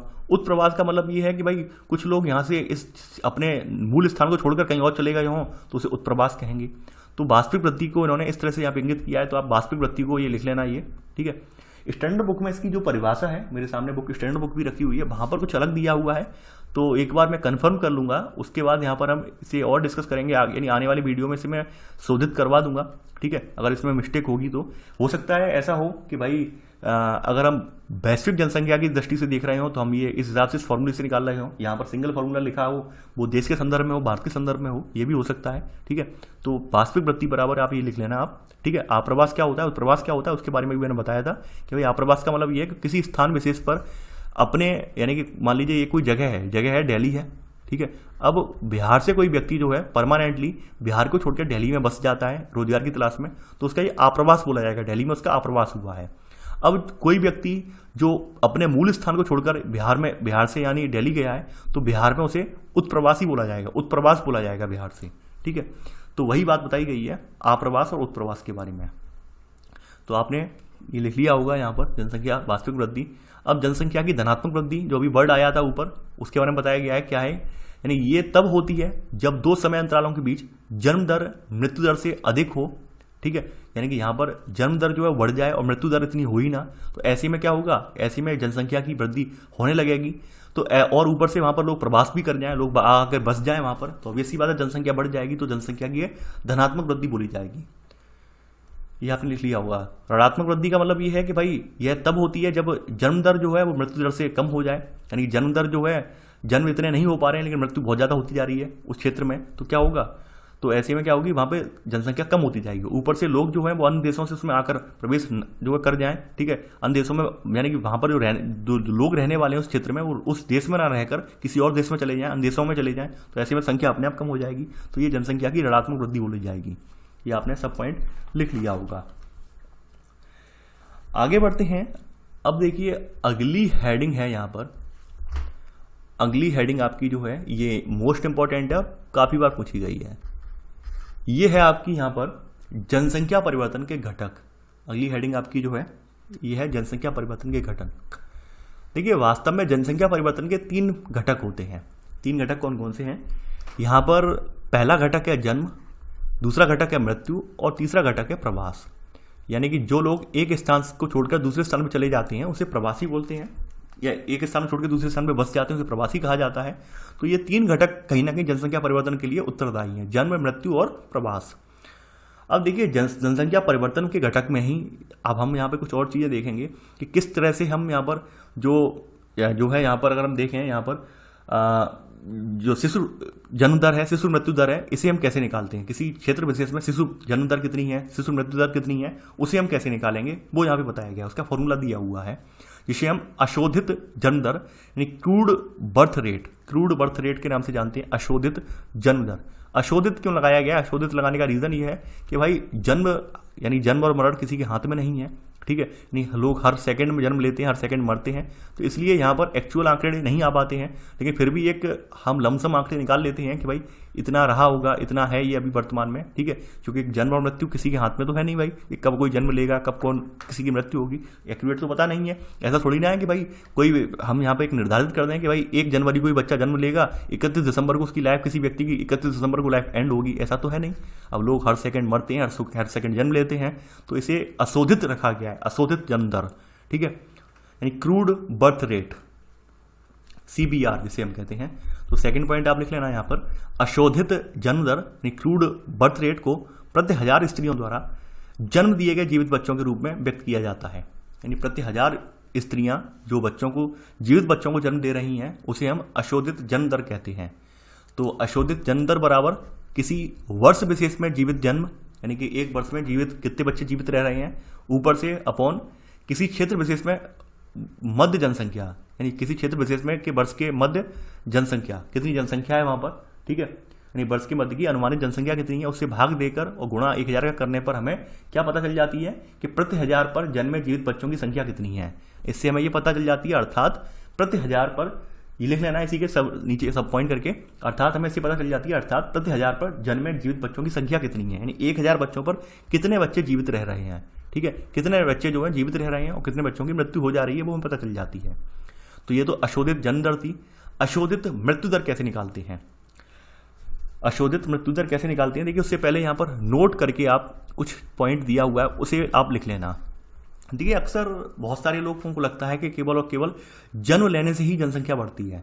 जी नहीं, जन्म लेने से ही जनसंख्या नहीं बढ़ती है, बहुत बार अगर जनसंख्या जो है उसकी अगर मृत्यु ना हो तो भी जनसंख्या बढ़ जाएगी। यानी एक अगर लाइफ एक्सपेक्टेंसी होती है, यानी जीवन प्रत्याशा होती है।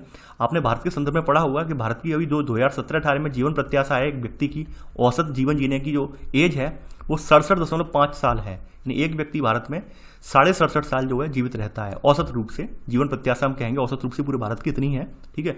अब हम मानते हैं कि भाई जीवन प्रत्याशा भारत की जो है बढ़कर 100 साल हो जाए, तो 100 साल होगी तो ऑब्वियस सी बात है, यानी जन्म तो एक और तो लोग जन्म ले रहे हैं, और जन्म लेने से ज़्यादा लोग जो है जिंदा रह रहे हैं, यहाँ पर मर ही नहीं रहे हैं, तो ऑब्वियस सी बात है जनसंख्या बढ़ती जाएगी। यानी कि यहाँ पर क्रम चलता रहता है, कुछ लोग मरते हैं, कुछ लोग जन्म लेते हैं, तो एक बैलेंस बना रहता है। अब मान लेते हैं जन्म लेने वाले जन्म लेते रहें, ऊपर से मरने वाले जो है वो मरे ही ना, उनकी लाइफ बढ़ती चली जाए, तो क्या होगा, जनसंख्या विस्फोट हो जाएगा, जनसंख्या बढ़ती चली जाएगी। तो नोट में यही कहा गया है कि जनसंख्या वृद्धि केवल बढ़ती हुई जन्म दर से नहीं होती, अपितु घटती हुई मृत्यु दर से भी होती है। यानी अगर मृत्यु दर घट जाएगी तो यकीन मानिए जनसंख्या और बढ़ जाएगी वहां पर, ठीक है। तो ये नोट में लिख लेना। अब देखिए यहाँ पर अशोधित मृत्यु दर के रूप में देख लेते हैं। अब यहाँ पर बताया गया कि 1000 जो बच्चे हैं, 1000 बच्चों में कितने बच्चों की मृत्यु होती है वो हम देखेंगे, ठीक है। यानी अतः जो है प्रति 1000 पर हम बच्चों की मृत्यु नहीं देखेंगे, यहाँ पर हमें ये देखना है कि 1000 प्रति 1000 जनसंख्या पर मृतक कितने निकल रहे हैं, यानी 1000 व्यक्तियों में कितने मरने वाले हैं, ये हम यहाँ पर निकालेंगे इसमें थर्ड पॉइंट में। तो ये लिखेंगे अशोधित मृत्यु दर, यानी कि क्रूड बर्थ रेट, जिसे हम बर्थ रेट बोला हूँ, क्रूड डेथ रेट, ठीक है, CDR। इसे हम किस लिखेंगे, CDR के रूप में लिखेंगे, क्रूड डेथ रेट, CDR। तो थर्ड पॉइंट लिख लेना आप, अशोधित मृत्यु दर को किसी क्षेत्र विशेष में किसी वर्ष के दौरान प्रति 1000 जनसंख्या के पीछे मृतकों की संख्या के रूप में अभिव्यक्त किया जाता है। अब CDR बराबर लिख लेना आप, अशोधित मृत्यु दर बराबर किसी वर्ष विशेष में मृतकों की संख्या बट्टे उस वर्ष में के मध्य में अनुमानित जनसंख्या गुणा 1000। तो ऐसे करने पर हमें प्रति 1000 जनसंख्या पर मृतकों की संख्या पता चल जाएगी, ठीक है। इसमें सब पॉइंट लिख लेना, अर्थात प्रति 1000 जनसंख्या पर मृतकों की संख्या, ठीक है, कि प्रति 1000 जनसंख्या यानी 1000 की जनसंख्या में कितने लोग मर रहे हैं हमारे देश में, वो हमें पता चल जाएगा। तो ये आपने लिख लिया। अब चलिए यहाँ पर अगली जो हेडिंग आती है आपकी, ये हेडिंग आती है प्रवास। अब देखिए प्रवास के बारे में आप बहुत सारी चीज़ें जानते हैं, प्रवास के बारे में आप बहुत सारी चीज़ें आपके पहले से अवगत हैं, आपके माइंड में बहुत सारी चीज़ें हैं। प्रवास होता क्या है, क्यों होता है, रीज़न क्या क्या है, लोग प्रवास करते क्यों हैं, ये सब आप कारक पहले से जानते हैं। और मैं 9-10 से अर्थशास्त्र में भी मैंने वहाँ पे पढ़ाया था आपको, ठीक है, आपको याद होगा। अगर याद नहीं है तो वीडियो देख लेना आप लोग। तो मैंने ये सब चीज़ें आपके माइंड में इन सब की अवधारणा पहले ही क्लियर कर दी है। बस फ़र्क ये है कि हमने वहाँ पर ऑथेंटिक रूप से लिखा नहीं था, ऑथेंटिक रूप से लिखने का काम हम यहाँ कर ले रहे हैं। तो यहाँ पर पहली बात, प्रवास में ही कुछ चीज़ें आ जाती हैं प्रवास के संदर्भ में, कि जब लोग मान लेते हैं एक स्थान से दूसरे स्थान पर चले जाते हैं तो उसे हम क्या कहते हैं, तो वह स्थान जहाँ से लोग गमन कर रहे हैं उसे हम उद्गम स्थान कहते हैं। यानी यहाँ पे कहा गया है कि जब लोग एक स्थान से दूसरे स्थान पर जाते हैं तो वह स्थान जहाँ से लोग गमन करते हैं उसे क्या कहेंगे, उद्गम स्थान। यानी कि मान लेते हैं कि यहाँ पर ये आपका स्टेट है, बिहार है, ठीक है। अब देखिए कुछ लोग बुरा मत मान जाना कि सर बिहार बोल रहे हैं, अब बिहार के लोग ज़्यादा यहाँ पे प्रवास करते हैं तो इसलिए मैं बोल दिया हूँ बिहार। और ये स्टेट जो है आपका दिल्ली है, ठीक है।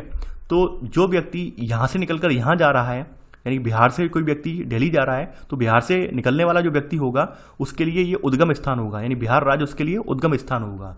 और जो व्यक्ति बिहार का रहने वाला व्यक्ति दिल्ली के लिए जा रहा है तो दिल्ली उसका गंतव्य स्थान होगा, यानी यहाँ पर इसे पहुँचना है, ठीक है। तो यहाँ पर आप लिख लेना इसी में। और जिस स्थान में आगमन करते हैं वह गंतव्य स्थान कहलाता है, गंतव्य स्थान कहलाता है, ठीक है। ये आप पहला पॉइंट लिख लेना। अब देखिए यहाँ पर उद्गम स्थान, चूंकि बिहार को छोड़कर लोग दिल्ली आ रहे हैं तो ऑब्वियस सी बात है बिहार की जनसंख्या कम होगी, दिल्ली की जनसंख्या बढ़ जाएगी। तो यहाँ पर वही सब पॉइंट लिख लेना कि उद्गम स्थान जो है वो जनसंख्या में कमी को दर्शाता है, जबकि जो गंतव्य स्थान है इस पर जनसंख्या बढ़ जाती है। यानी हम जहाँ पर जा रहे हैं, जिस एरिया पर हम अपने कुछ विशिष्ट उद्देश्य को लेकर जा रहे हैं, तो उस उद्देश्य को लेकर जाने की वजह से वहाँ पर रहने की या बसने की वजह से वहाँ की जनसंख्या हम बढ़ा देते हैं। तो ये पहले का आपका सब पॉइंट हो गया। अब बात कर लेते हैं प्रवास। प्रवास होता क्या है। देखिए प्रवास की अगर हम बात करें तो आप ये बात जानते हैं कि हमारे पास संसाधन एक जैसे नहीं है, संसाधनों का वितरण असमान है। ऊपर से हमारे भौगोलिक क्षेत्र जो हैं वो भी ऐसे नहीं है कि हर जगह विकास समान रूप से हुआ हो। कुछ राज्य ऐसे हैं जिनमें, हमारे अपने देश की बात कर रहे हैं कि अपने देश में कुछ राज्यों में विकास चरम पर है, जबकि कुछ यूपी बिहार जैसे राज्य बहुत पिछड़े हुए राज्य हैं, यहाँ पर रोजगार के साधन सीमित हैं। तो लोग अपने संसाधन प्राप्त करने के लिए, अपने यानी कि जीवित रहने के लिए, जीवन निर्वाह करने के लिए क्या करते हैं, अपने आर्थिक जो क्रियाकलाप हैं यानी आर्थिक या जीविकोपार्जन के लिए अपने एक स्थान से दूसरे स्थान पर निकल पड़ते हैं, एक स्थान से दूसरे स्थान पर जाते हैं। तो ये जो जाते हैं एक स्थान से दूसरे स्थान पर, तो ऐसे करके क्या होता है, प्रवास होता है। तो यहाँ पर उसकी परिभाषा बताई गई है प्रवास के बारे में कि प्रवास को मनुष्य और संसाधन के बीच बेहतर संतुलन प्राप्त करने की दिशा में एक, यानी आप ऐसे लिख लेना कि प्रवास को मनुष्य और संसाधन के बीच बेहतर संतुलन की प्राप्ति के लिए एक स्वतः स्फूर्त प्रयास के रूप में निरूपित किया जा सकता है। स्वतः स्फूर्त का मतलब ये है कि जब तक हम चाहेंगे नहीं तब तक हम प्रवास करेंगे ही नहीं, यानी हमें लगने लगेगा कि भाई हमें छोड़ना चाहिए ये जगह, इस जगह में यहाँ पर हमें जो है हमारा जीविकोपार्जन नहीं हो पा रहा है, हमारी यहाँ पर लाइफ नहीं चल पा रही है, हम यहाँ पर पैसा नहीं कमा पा रहे हैं, तो हमें जब लगने लगता है तो हम छोड़ के चले जाते हैं। तो ये क्या है, ये प्रवास कहा जाएगा। ठीक है, ये सेकंड पॉइंट आपने नोट कर लिया। अब देखिए प्रवास के बारे में बताया गया है कि भाई प्रवास जो है स्थायी प्रगति का होता है, अस्थायी होता है अथवा मौसमी हो सकता है। स्थायी का एग्जाम्पल मैं दे सकता हूँ।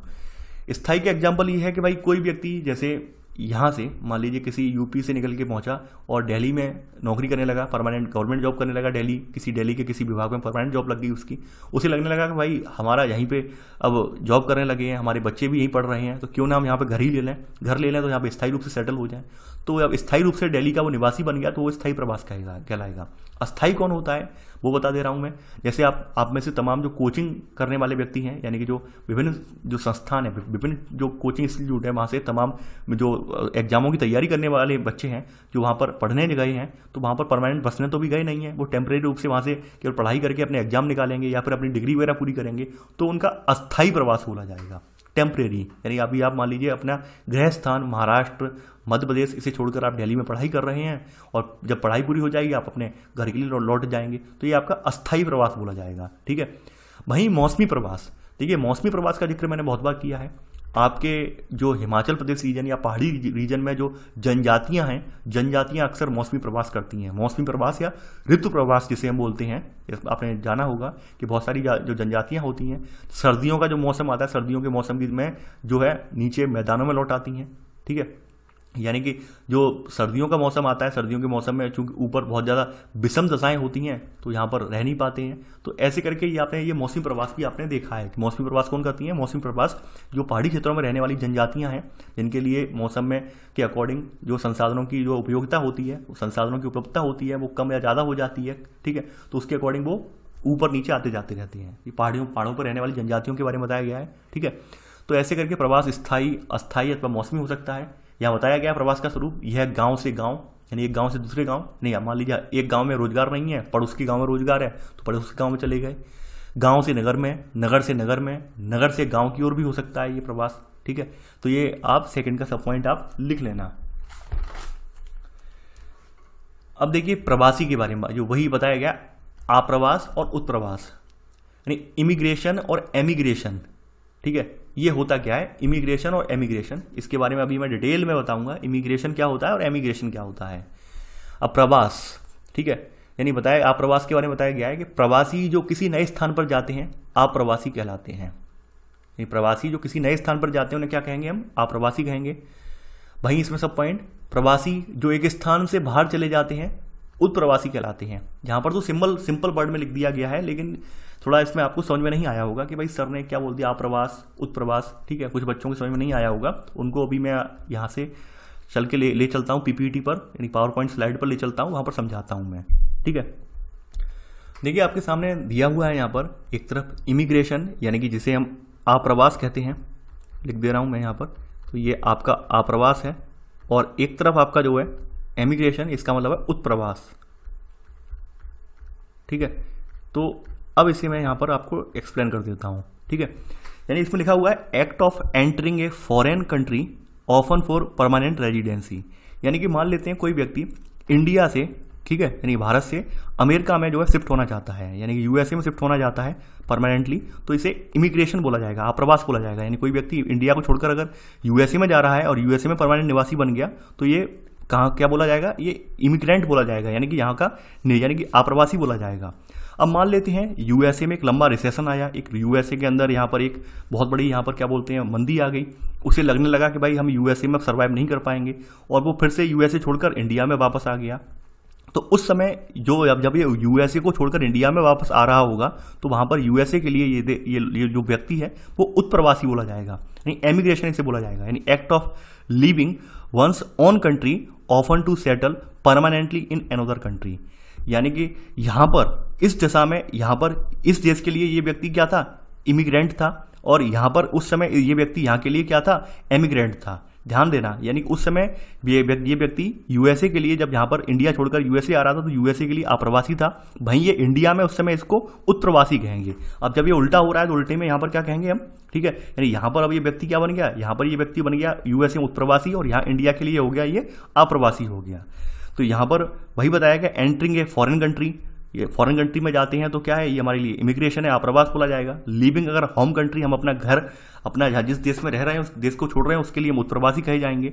तो यहाँ बताया गया मूवमेंट इनटू डिफरेंट कंट्री, ठीक है, यानी कि हम डिफरेंट कंट्री में मूव कर रहे हैं उसे भी इसमें अप्रवास में रखा गया। मूवमेंट और आउट ऑफ प्रेजेंट कंट्री, यानी हम जिसमें रह रहे हैं उससे हम निकल रहे हैं तो उत्प्रवास बोला जाएगा। तो ऐसे करके आपके माइंड में अप्रवास और उत्प्रवास क्लियर हो गया होगा, ठीक है। चलिए आगे देखते हैं यहाँ पर। अब देखिए यहाँ पर इसमें कुछ प्रवास के कुछ रीजन बताए गए हैं, प्रवास होता क्यों है, प्रवास के क्या रीजन है जिसकी वजह से प्रवास करते हैं लोग। तो रीजन आप जानते हैं, यानी रीजन क्या है, सबसे बड़ा रीजन तो यहाँ पर यही है कि लोग बेहतर आर्थिक और सामाजिक जीवन के लिए प्रवास करते हैं। यानी लोगों को लगता है भाई बेहतर अवसर मिलने चाहिए, बेहतर हमारे लिए जो आर्थिक रूप से हमारे सामने जो क्रियाकलाप होने चाहिए, आर्थिक रूप से हमारे सामने विकल्प होने चाहिए, सामाजिक जीवन इस तरह ऊंचा होना चाहिए, इस वजह से लोग प्रवास करते हैं। और प्रवास को प्रभावित करने वाले कारकों में दो कारक यहाँ पर मौजूद हैं। कौन कौन से दो कारक समूह हैं वो आपको लिखने पड़ेंगे। पहला कारक है ये प्रतिकर्ष कारक है, ठीक है, प्रतिकर्ष कारक है। प्रतिकर्ष का मतलब होता है कि प्रतिकर्ष कारक में यहाँ पर बेरोजगारी है, रहन सहन की निम्न दशाएं हैं, राजनीतिक उपद्रव है, प्रतिकूल जलवायु है, प्राकृतिक विपदाएं वगैरह है, महामारी वगैरह है और सामाजिक आर्थिक पिछड़ापन है। तो ये जो कारक हैं कहीं ना कहीं उत्प्रवास के लिए मनुष्य को विवश करते हैं, यानी कि एमिग्रेशन के लिए मनुष्य को विवश करते हैं। ऐसे में आदमी को अपना जो मूल स्थान है जिस पर वो निवास करता आया था, जहाँ पर इसका जन्म हुआ था, उसका पैतृक स्थान था, जहाँ पर वो बचपन से पला बड़ा था, उसे छोड़कर आना पड़ता है। आपने देखा होगा बहुत सारे लोगों के साथ ऐसा होता है कि भाई पड़ोसी हमारा बहुत खराब है, पड़ोसी मारपीट करता है, पुलिस सुन नहीं रही है, आसपास के प्रशासन देख नहीं रहा, सुन नहीं रहा है, तो लोग डर के मारे अपना घर जैसे जैसे बेचकर शहरों की ओर पलायन कर जाते हैं। तो ये प्रतिकर्ष कारक माना जाएगा, यानी ये उत्प्रवास तो हो रहा है लेकिन ये प्रतिकर्ष कारक की वजह से हो रहा है, ठीक है, यानी ये धक्का दिया जा रहा है, पुश कर रहे हैं हम बाहर की तरफ, ठीक है।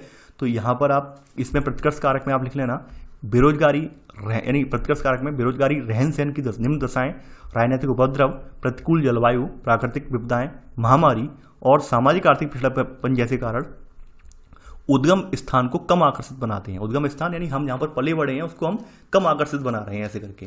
तो ये क्या है, ये एक जो है ये कारक उत्प्रवास को मजबूर करते हैं, यानी अपने मूल स्थान को छोड़ने पर मजबूर कर रहे हैं, यानी ये उत्कर्ष कारक है, सॉरी उत्प्रवास कारक है, उत्कर्ष बोल रहा हूं मैं यहाँ पर, ये उत्प्रवास कारक है ये, ठीक है, यानी अर्थात ये कारक उत्प्रवास को मजबूर करते हैं। प्रतिकर्ष कारक जो उत्प्रवास को मजबूर कर रहा है, अपना मूल स्थान छोड़ने के लिए मजबूर कर रहा है। वहीं अपकर्ष कारक का मतलब क्या है, ठीक है, यानी इसका मतलब पुल अपनी ओर खींचना, यानी कि शहरों में बेहतर काम के अवसर हैं, रहन सहन की अच्छी दशाएं हैं, शांति व स्थायित्व है, यानी कि वहाँ पर कोई राजनीति नहीं है, हर आदमी जो है सुबह 8 बजे निकल गया अपनी फैक्ट्री के लिए, अपनी ड्यूटी के लिए, किसी को किसी से गप्पे लड़ानी नहीं है, कोई राजनीति नहीं करनी, सब अपनी अपनी ड्यूटी पर लगे हुए व्यक्ति हैं। कितना फालतू टाइम ही नहीं है शहरों में कि भाई कोई किसी के पास बैठ जाए, चौपाल में बैठे एक दूसरे के बारे में टीका टिप्पणी करे, इतना कोई मतलब ही नहीं है शहरों में, ठीक है। तो शांति के स्थायित्व है, जीवन व संपत्ति की सुरक्षा भी है, ऊपर से यहाँ पे अनुकूल जलवायु जैसे कारण, तो गंतव्य स्थान को लोग छोड़ के, यानी गंतव्य स्थान को उद्गम स्थान की अपेक्षा अधिक आकर्षक बनाते हैं, यानी जहाँ पर जा रहे हैं और जहाँ से आए हैं, जैसे यहाँ मान लीजिए कोई व्यक्ति कहाँ से आया, यूपी से आया और दिल्ली में बस गया, ठीक है, तो ये जो है अपकर्ष कारक माना जाएगा, ठीक है, यानी कि ये आप्रवासन बोला जाएगा और अपकर्ष कारक होगा, ठीक है, ये यहाँ पर आप लिख लेना आप इसे, ठीक है। तो ये दो कारक हैं जिनकी वजह से आपका जो है प्रवास होता है। प्रवास में प्रतिकर्ष कारक और अपकर्ष कारक, प्रतिकर्ष में यानी कि जितने नेगेटिव पॉइंट्स हैं वो प्रतिकर्ष में आ जाएंगे और पॉजिटिव पॉइंट जो है वो अपकर्ष में आ जाएंगे, ऐसे समझ लीजिए आप। तो ऐसे करके आपका जो प्रवास कंप्लीट कर लिया आपने। आगे बढ़ते हैं, यहाँ पर अगली हेडिंग जो आपकी जो है ये है जनसंख्या वृद्धि की प्रवृत्तियां, यानी कि जनसंख्या वृद्धि किस कदर बढ़ रही है, जनसंख्या वृद्धि आप वर्तमान में जो देख रहे हैं कितनी जनसंख्या वृद्धि हुई है, वो कैसे कैसे बढ़ी है। यानी आज जो जनसंख्या आप देख रहे हैं 700 करोड़ के करीब, तो 700 करोड़ जनसंख्या एकदम तो नहीं हो गई होगी, इसका एक पूरा टाइम पीरियड रहा होगा, उस टाइम पीरियड के दौरान ये जनसंख्या धीरे धीरे करके बढ़ी होगी। तो कैसे कैसे ये बढ़ी है, कैसे कैसे इसमें सुधार आया है, वो बातें यहाँ पर हम करेंगे। तो यहाँ पर हेडिंग डाल लेना जनसंख्या वृद्धि की प्रवृत्तियाँ। तो यहाँ पे बताया गया है पहला पॉइंट कि पृथ्वी पर जनसंख्या 700 करोड़ से भी अधिक है मौजूदा हालात में, ठीक है।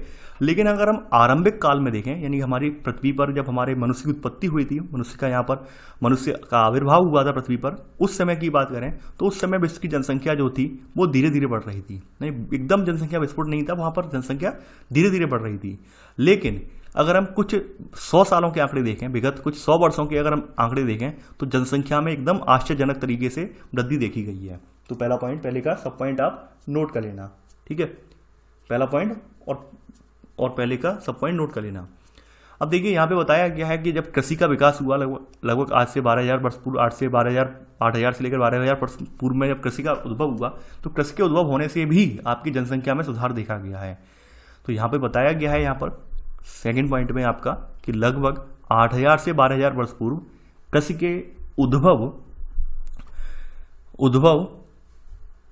व आरंभ के पश्चात जनसंख्या का आकार बहुत छोटा था, ठीक है।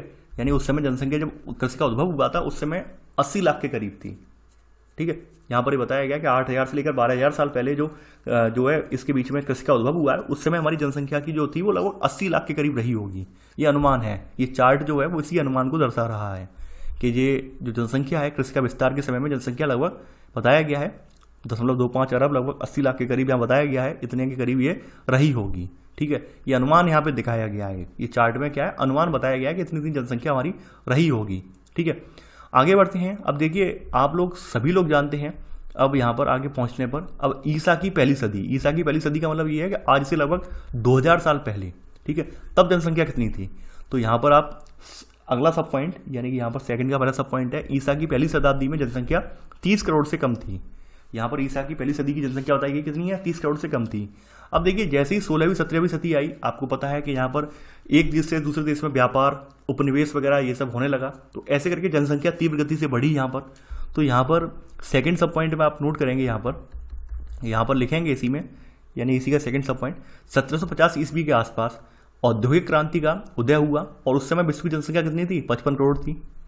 और सबसे ज़्यादा जनसंख्या विस्फोट आपको देखने को मिलेगा, वो मिलेगा 18वीं शताब्दी में। यानी 18वीं शताब्दी में जो औद्योगिक क्रांति हुई है उसके पश्चात विश्व जनसंख्या में विस्फोटक वृद्धि हुई। क्यों हुआ ऐसा होने का रीज़न क्या रहा? क्योंकि जब यहाँ पर औद्योगिक क्रांति हुई तो सभी को लगा कि भाई रोजगार के अवसर अब बढ़ेंगे, हम जो भुखमरी से मर जाते थे, हमारी जनसंख्या भूखे मरने को कगार पर थी, अब वो ऐसा नहीं होगा। औद्योगिक क्रांति हुई, साथ ही साथ प्रौद्योगिकी का भी विकास हुआ। प्रौद्योगिकी के विकास ने यहाँ पर जो खेती है, खेती को और उन्नत बनाया, खेती को और उपजाऊ बनाया। आपने देखा होगा कि हमारे यहाँ भी कभी ऐसी स्थिति रही थी अंग्रेजों के टाइम पर कि हमारी खेती बिल्कुल शून्य पड़ गई थी, खेती की उत्पादकता बिल्कुल शून्य हो गई थी, और ऐसे में हमारे देश में एक बहुत बड़े अकाल भी पड़े जिसमें लाखों की संख्या में लोग मरे। लेकिन जैसे ही हम हरित क्रांति लेकर आए, आज़ादी होने के बाद हरित क्रांति का प्रभाव हमारे देश में देखने को मिला। यानी कुछ ही सालों के बाद देश जो है खाद्यान्न में आत्मनिर्भर हो गया, और इतना ज़्यादा खाद्यान्न होने लगा कि हम दूसरे देशों को भी निर्यात करने लगे। तो कहीं ना कहीं औद्योगिक क्रांति के साथ साथ जो था कृषिगत क्रांति भी हुई, कृषि में भी जो है औद्योगिक क्रांति हुई, कृषि में भी नवाचारी विचार आए, प्रौद्योगिकी यहाँ पर आई। तो प्रौद्योगिकी जब आई तो यहाँ पर उत्पादन बढ़ गया। उत्पादन बढ़ने से क्या हुआ, लोगों को लगा कि भाई अब हमें कोई दिक्कत नहीं है, अब तो आराम से हम खा सकते हैं। ऐसे करके फिर वहाँ पर जनसंख्या बढ़नी स्टार्ट हो गई। देखिए औद्योगिक क्रांति के समय जो थी तमाम रिसर्च वगैरह चल रही थी, तमाम जो है आविष्कार हो रहे थे। तो उन आविष्कारों में कुछ आविष्कार जो थे वो मेडिकल क्षेत्र में भी हुए, स्वास्थ्य सेवाओं में भी आविष्कार हुए। तो स्वास्थ्य सेवाओं में आविष्कार होने की वजह से जो रोगों के बारे में जो लोगों को पहले ज्ञान नहीं था, रोगों के बारे में जो लोग मिथक बनाए हुए थे, यानी कि दैवी जो है आपदा मानते थे रोगों को, ठीक है, कि भाई किसी देवता ने हमें बीमार कर दिया होगा, फलाने देवता नाराज होंगे। फिर बाद में लोग समझने लगे कि भाई ये जो हमारे साथ जो बीमारी हुई है इसका कारण ये है, उसका इलाज ये है। तो ऐसे करके जो कहीं ना कहीं जो लोगों की जो मृत्यु दर है, मृत्यु दर में सुधार आया, मृत्यु दर कम हुई, और ऐसे करके यहाँ पर जनसंख्या पर बढ़ती चली गई। तो वही यहाँ पे बताया गया कि विज्ञान और प्रौद्योगिकी ने किस प्रकार जनसंख्या में वृद्धि की। जैसे स्टार्टिंग में भाप इंजन बना, ठीक है, यानी जो मानवीय प्राणी ऊर्जा के स्थान पर भाप इंजन आया, ठीक है, जिसने पवन और जल के यांत्रिक ऊर्जा उपलब्ध कराई। इससे क्या हुआ, कृषिगत औद्योगिक उत्पादन हुआ। ठीक है, तो और वहीं यहाँ बताया गया कि महामारी वगैरह या संक्रामक रोग आए, इनके विरुद्ध हमने टीके बनाए, चिकित्सा सुविधाएं बेटर की, तो इससे मृत्यु दर तीव्र गति से घटी। तो इस वजह से हमारी जो है कहीं ना कहीं जो है हमारी जो जनसंख्या वृद्धि दर है वो बढ़ गई। जैसा कि अभी मैंने आपको सभी जो लाइनें बताई हैं वही सब लिखा है, लिखना नहीं है ये, केवल मैंने अभी आपको ऑलरेडी सब बताया दिया है। ठीक है, तो ये आपका एक चार्ट है, बताया गया है कितने सालों में जनसंख्या बढ़ी है, कितने सालों में जनसंख्या का ग्राफ बढ़ा है। यहाँ बताया गया है कि 1830 में हमारी जनसंख्या जो थी करीब जो थी 1 अरब के करीब थी। उसके 100 साल बाद, ठीक 100 साल बाद जनसंख्या डबल हो गई, 1930 में आके 2 अरब हो गई। फिर 30 वर्ष लगे, 1960 में 3 अरब पहुंची विश्व की जनसंख्या। विश्व की जनसंख्या की बात हो रही है। और फिर एक स्थिति ऐसी आई कि हर 12 वर्ष पर जनसंख्या, यानी 12 वर्ष पर जनसंख्या में 1-1 अरब की वृद्धि होने लगी। ठीक है, यानी अब विश्व जनसंख्या में प्रति 1 अरब यानी कि हर 12 साल में 1 अरब की वृद्धि हो रही है। यानी कि अभी बताया गया है कि 1975 में 4 अरब थी। ठीक है, फिर 1987 में 12 साल बाद ठीक 5 अरब हो गई, 1999 में ठीक 12 साल बाद 6 अरब हो गई, सन 2011 तक ये जनसंख्या जो थी वो 7 अरब हो गई। यानी ठीक 12 साल में अब हमारे यहाँ 1 अरब की वृद्धि हो रही है जनसंख्या में। ठीक है, 1 अरब जनसंख्या में वृद्धि हो रही है, वो बताया गया है यहाँ पर। इसके बारे में अभी लिखना नहीं है, अभी मैं बता दूंगा। देखिए, यही सब बताया गया है कि भाई क्यों हुआ है, औद्योगिक क्रांति, परिवहन, सफाई चिकित्सा आई, सफाई सुविधाएं, आप ये सब जानते हैं, इनके बारे में जिक्र मैंने किया है। ठीक है, तो आगे बढ़ते हैं इसमें। अब देखिए यहाँ पर अगली हेडिंग जो है आपकी, ये है विश्व जनसंख्या के 2 गुना होने की अवधि। यानी विश्व की जनसंख्या 2 गुनी कैसे हुई है, कब हुई है, इसके बारे में बताया गया है। तो यहाँ पर पहला पॉइंट आपका यही कहता है कि भाई मानव जनसंख्या को प्रारंभिक 1 करोड़ होने में 10 लाख से भी अधिक वर्ष लग गए। यानी मानव जनसंख्या जो 1 करोड़ पहुंची है, 1 करोड़ तक पहुंचने में इसे लगभग 10 लाख का समय लग गया था। ठीक है, यानी कि 1 करोड़ जनसंख्या होने में लगभग 10 लाख साल लग गए थे। ठीक है, लेकिन बाद में लिख लेना, किंतु इसे 5 अरब से 6 अरब होने में मात्र 12 वर्ष लगे। यानी 5 अरब से 6 अरब, ये आपके ऊपर देख रहे हैं कि 5 अरब से 6 अरब जो हो रही जनसंख्या मात्र 12 साल में ऐसा हो जा रहा है। ठीक है, तो बताया गया है कि किस कदर यहाँ पे जनसंख्या वृद्धि हो रही है वो बताई गई है। ठीक है, तो पहले की वृद्धि और अभी की वृद्धि में अंतर है। ठीक है, दूसरी बात यहाँ पर आप ये भी देख पा रहे हैं कि जो विकसित देश हैं, विकसित देश की उत्पादकता कम है, विकसित देश की जनसंख्या उत्पादकता कम है, विकासशील देशों की जनसंख्या उत्पादकता ज़्यादा है। क्यों है ऐसी ज़्यादा, वो भी हम बताएंगे, अभी आगे आपको डिस्कस करेंगे। तो सेकंड पॉइंट आप लिख लेना यहाँ पर, विकसित देश विकासशील देशों की तुलना में अपनी जनसंख्या 2 गुना करने में अधिक समय ले रहे हैं। ठीक है, ये लिख लेना, ये सेकंड पॉइंट आप लिख लेना आप। ठीक है, वहीं सब पॉइंट, जनसंख्या की अधिकतर वृद्धि विकासशील विश्व में हो रही है जहां जनसंख्या विस्फोट हो रहा है। यानी कि जनसंख्या की अधिकतर वृद्धि कहाँ हो रही है, विकासशील विश्व में हो रही है। विकासशील जो देश है वहां पर जनसंख्या की वृद्धि ज्यादा हो रही है। अब ऐसा हो क्यों रहा है, इसका कारण क्या है? इसका कारण मेन चीज है शिक्षा और स्वास्थ्य सेवाएं। देखिए, विकसित देशों के लोग जो है वो शिक्षित हो चुके हैं। उन्हें लगता है कि भाई हमारे पास मेन चीज, हम जो हमारे पास रिसोर्सेज हैं वो रिसोर्सेज हम तभी उचितपूर्ण ढंग से उनका दोहन कर पाएंगे जब हमारे पास पॉपुलेशन लिमिटेड होगी। और यकीन मानिए, पॉपुलेशन लिमिटेड होगी तो हमारे जो रिसोर्सेज हैं, यानी हमारी जो परिसंपत्ति है, हमारे बच्चों के काम भी आ पाएगी। अब फायदा क्या होगा कि हमारी मान लीजिए परिसंपत्ति, मान लीजिए हमारे पास 5 एकड़ जमीन है और हमारे 5 बच्चे हो गए। 5 बच्चों में क्या होगा, एक एकड़ हिस्सा में आएगी, एक एकड़ बच्चे के एक बच्चे के हिस्से में आएगी। क्या होगा, संसाधन कम हो गए हमारे। ठीक है, संसाधन कम होंगे तो हमारी आय गिर जाएगी, आय गिरेगी तो हमारे पास दरिद्रता आएगी। ऐसे करके ये विकसित देशों के लोग सोचते हैं। जबकि विकासशील देशों में क्या है, शिक्षा का अभाव है। यहाँ पर ये लगता है कि भाई जनसंख्या हमारी ज़्यादा होगी, परिवार में ज़्यादा मेंबर होंगे तो ज़्यादा कमाने वाले होंगे, हम ज़्यादा कमाएंगे, हमारी आर्थिक स्थिति अच्छी हो जाएगी। लेकिन ऐसा होता नहीं है, हमारी आर्थिक स्थिति उतनी ही डाउन चली जाती है। क्योंकि जनसंख्या जैसे जैसे हम परिवार बढ़ाते चले जाते हैं, हमारे पास संसाधन कम होते चले जाते हैं, रोजगार के अवसर कम होते चले जाते हैं, स्वास्थ्य सेवाओं के अवसर कम होते चले जाते हैं, बेहतर स्वास्थ्य सेवाएं नहीं मिल पाती हैं। तो कहीं ना कहीं विकासशील देश जो है वो केवल और केवल जो है आपकी शिक्षा के अभाव में, ठीक है, यहाँ पर कह सकते हैं जो एक मानसिक अवस्था है, उस मानसिक अवस्था को ये प्राप्त नहीं कर पाए हैं जो विकसित देश वालों ने प्राप्त कर लिए। विकसित देश वाले जो है पर्यावरण के बारे में सोच रहे हैं, जो विकासशील देशों के लोग हैं पर्यावरण के बारे में नहीं सोच रहे हैं, वो केवल अपनी ही केवल जो है नीड है उसके बारे में सोच रहे हैं। तो यही अंतर है कि भाई विकासशील देश जो है वो जनसंख्या बढ़ाने में लगे हुए हैं, जबकि विकसित देश क्या है, पर्यावरण के बारे में, पृथ्वी के बारे में, दूसरे ग्रहों के बारे में, इन सब के बारे में सोच रहे हैं। अच्छी खासी एजुकेशन, नए आविष्कार के बारे में सोच रहे हैं। नहीं, हमारे यहाँ के लोग केवल क्या सोच रहे हैं, केवल खाना है हमें, बस हमें खाना है, कहीं से रोजगार मिल जाए हमें, हम बस इतना ही सोच रहे हैं। ठीक है, इसलिए हम विकासशील वाले जो जनसंख्या बढ़ाते चले जा रहे हैं। तो ये आपने देख लिया कि भाई जनसंख्या के दोगुना होने की अवधि आपने देख ली। ठीक है, आगे बढ़ते हैं। आपकी अगली हेडिंग यहाँ पर है जनसंख्या परिवर्तन के स्थानिक प्रारूप। यहाँ पर ये बताया गया है कि भाई जनसंख्या जो है, जनसंख्या की वृद्धि दर जो है हर जगह पर अलग अलग है। यानी कहीं पर जनसंख्या बहुत तीव्र गति से आगे बढ़ रही है, कहीं पर जनसंख्या बहुत धीमी गति से आगे बढ़ रही है। तो वो स्थानिक प्रारूप बताए गए हैं कि जनसंख्या कैसे कैसे आगे बढ़ रही है, कैसे कैसे कम हो रही है, कैसे कैसे ज़्यादा हो रही है। तो आप ये बात तो ऊपर अभी जान ही चुके हैं कि भाई विकसित देशों में, विकासशील देशों की तुलना में जनसंख्या वृद्धि दर कम है। ये बात अभी आपने देख ली, ठीक है। कम क्यों है? क्योंकि वहाँ पर जब उच्च शैक्षणिक व्यक्ति हो जाता है कोई, तो उसका जो बौद्धिक लब्धि है यानी दिमाग है उसका हाई लेवल पे सोचने लगता है। वो यही सोचता है कि भाई हमारे पास जो संसाधन है, अगर हमारे ज़्यादा बच्चे होंगे तो क्या होगा, हमारे संसाधन हमारे बच्चों को प्रॉपर वे में नहीं मिल पाएंगे, हमारे बच्चों में संसाधन बट जाएंगे और उनका लाभ हमारे बच्चे नहीं उठा पाएंगे, ठीक है। इसलिए विकसित देशों के लोग जो अपना माइंड डेवलप कर चुके हैं और अब जनसंख्या को कंट्रोल कर रहे हैं। उनका मानना ये है कि ज़्यादा नहीं, ठीक है, यानी कि यहाँ पर क्वांटिटी नहीं क्वालिटी पर जोर दे रहे हैं। समझने वाली बात है, क्वांटिटी पर नहीं क्वालिटी पर जोर दे रहे हैं। यानी फ़ायदा क्या है, हमारे 10 बच्चे हो जाएं, 10 बच्चों में हमारा एक भी बच्चा पढ़ ना पाए और सबके सब बच्चे यहाँ पर कोई ना कोई जो है मजदूरी वगैरह करें, कोई और काम करें, ठीक है, और अपना पेट भी ना भर पाएँ, तो फ़ायदा क्या होगा, हमारे लिए बोझ ही तो बन जाएंगे अर्थव्यवस्था पर। वो ये मान रहे हैं कि हमारी क्वालिटी देनी, क्वालिटी का मतलब ये उच्च ज्ञान देना है, अच्छा कौशल सिखाना है, ठीक है, ताकि बच्चे कुछ अच्छा कर पाएँ, ठीक है, देश के लिए कुछ बेहतर कर पाएँ। तो यहाँ पर वही है, विकासशील देश, जो विकसित देशों में, विकासशील देशों की तुलना में जनसंख्या वृद्धि कम है।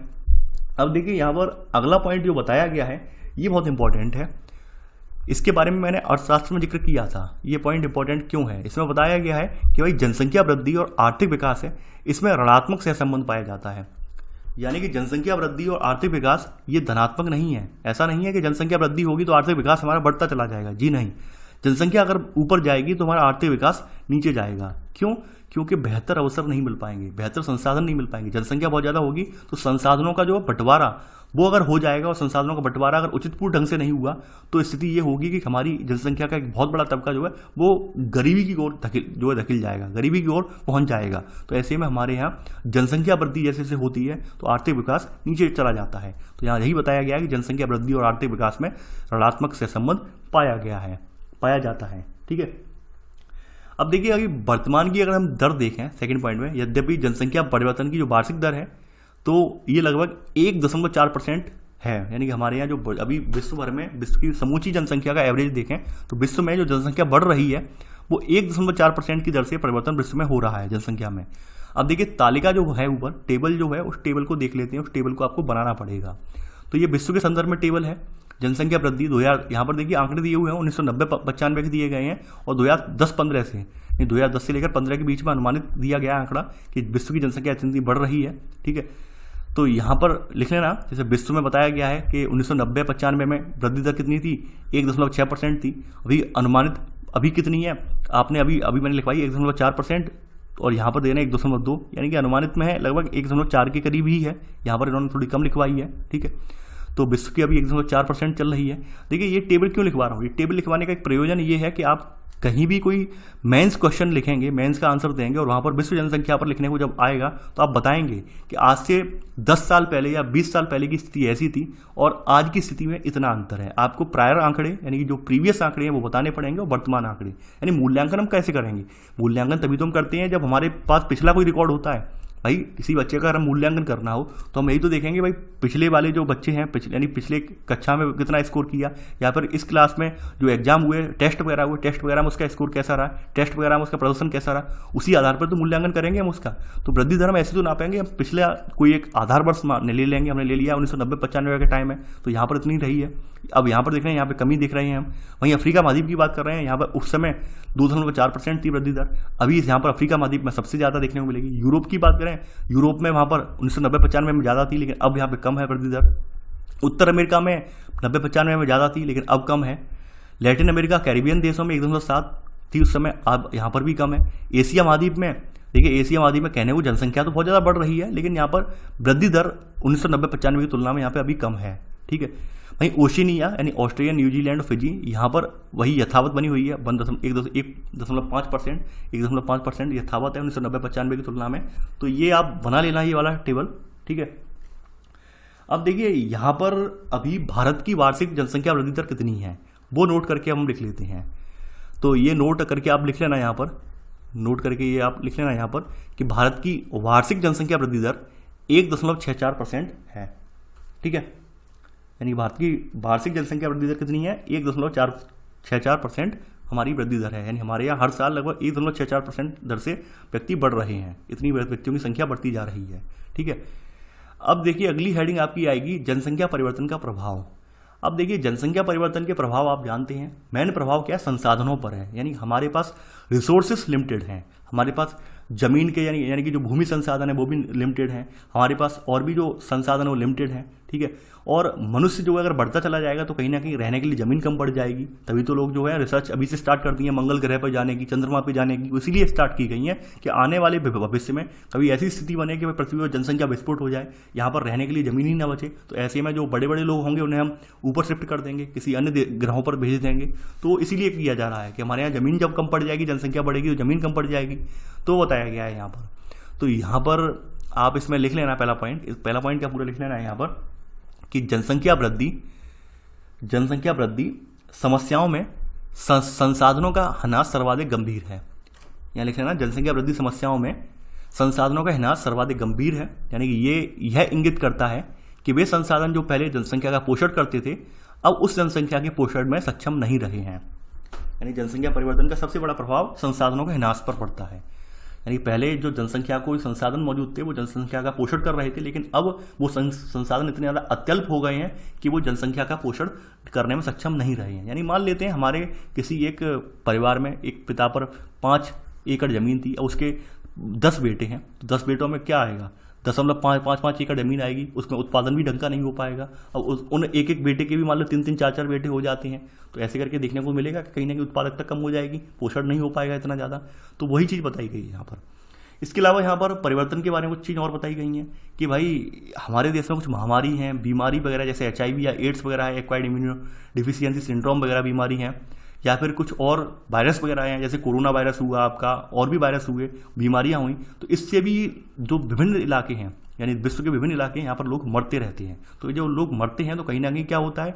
जीवन प्रत्याशा घट जाती है और जनसंख्या वृद्धि उस समय धीमी हो जाती है। ये बात आप जानते हैं, लेकिन हमारे लिए मेन परिवर्तन का प्रभाव आपने ऊपर लिख लिया है।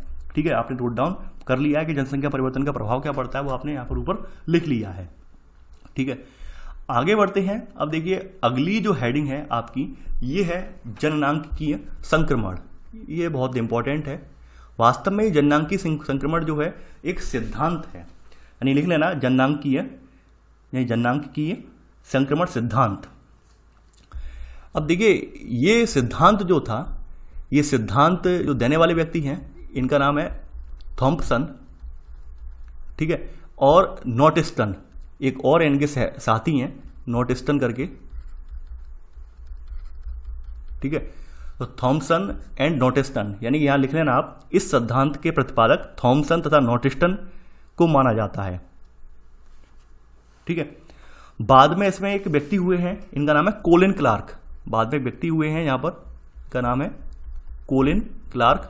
तो कोलिन क्लार्क ने इसमें संशोधन किया इस सिद्धांत में। बाद में व्यक्ति हुए कोलिन क्लार्क, इन्होंने इसमें संशोधन किया।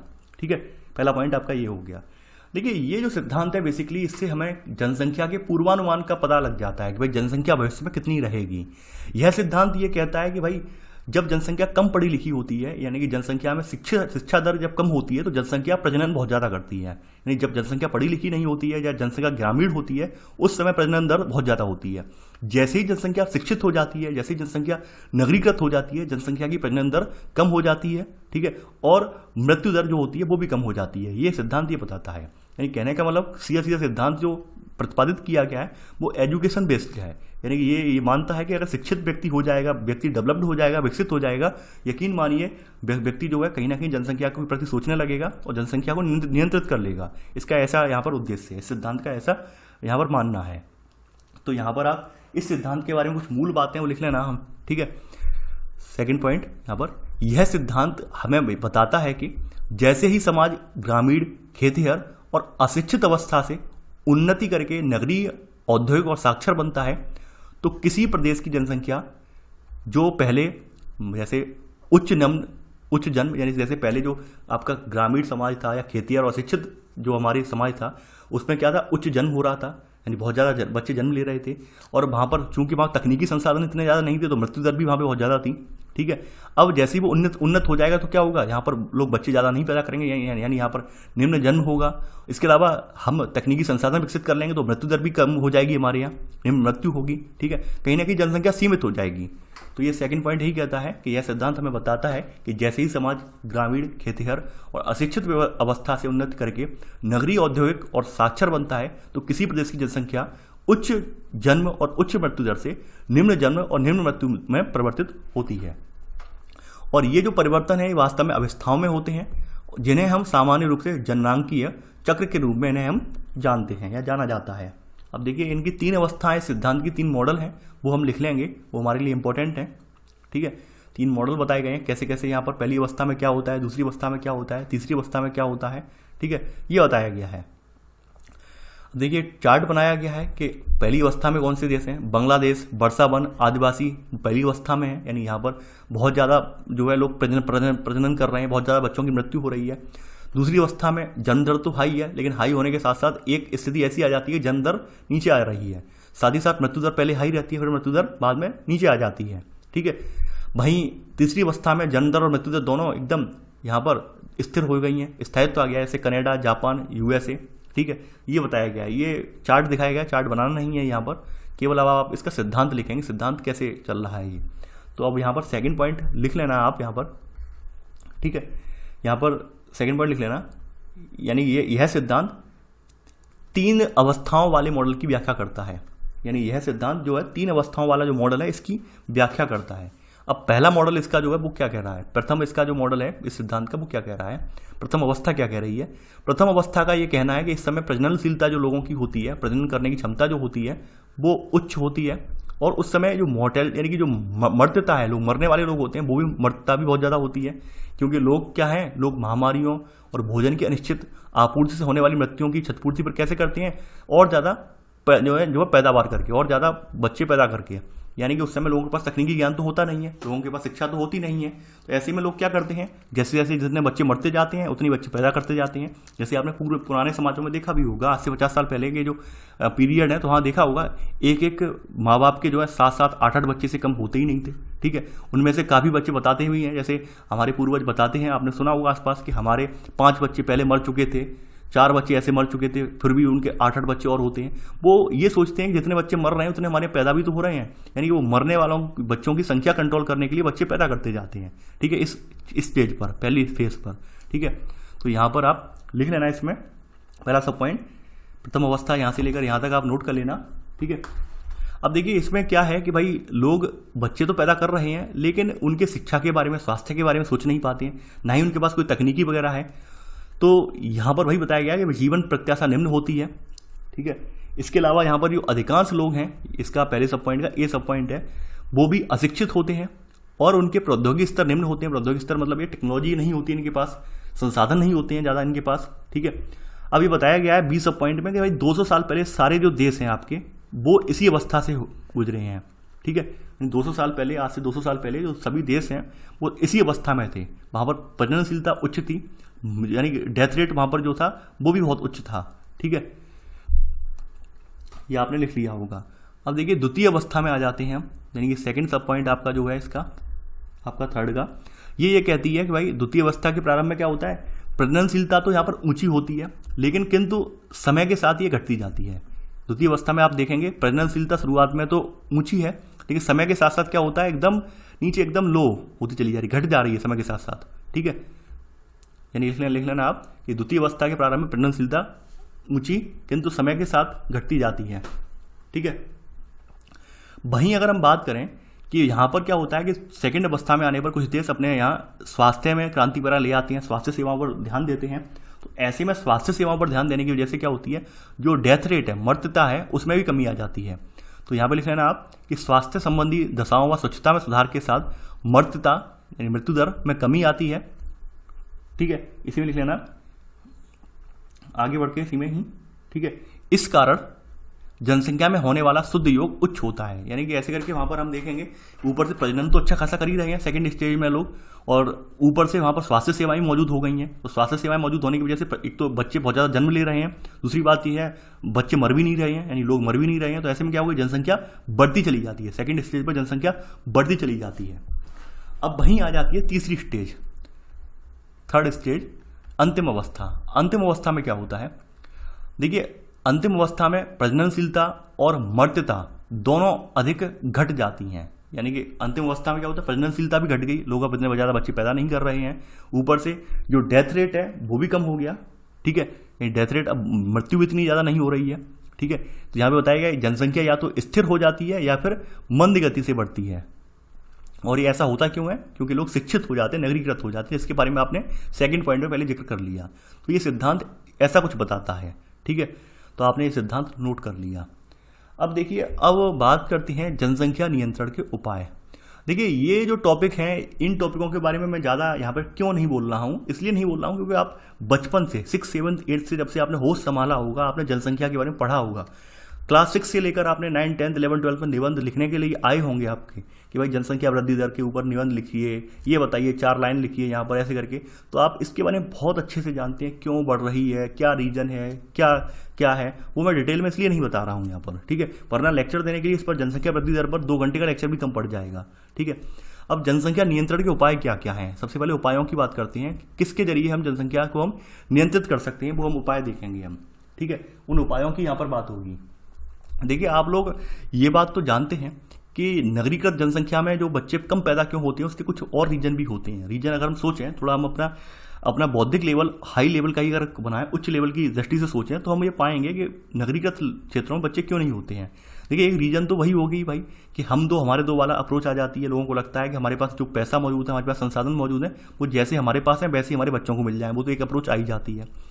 ये लोग शिक्षित भी हो जाते हैं, ये भी दूसरा फैक्टर है। तीसरा फैक्टर ये होता है कि भाई जब लोग नगरीकृत हो जाते हैं, जब लोग बिजी होते हैं, तो वो इस चीज़ पर जो ध्यान है वो ध्यान नहीं दे पाते हैं, ज़्यादा वो इस चीज़ पर फोकस नहीं करते हैं।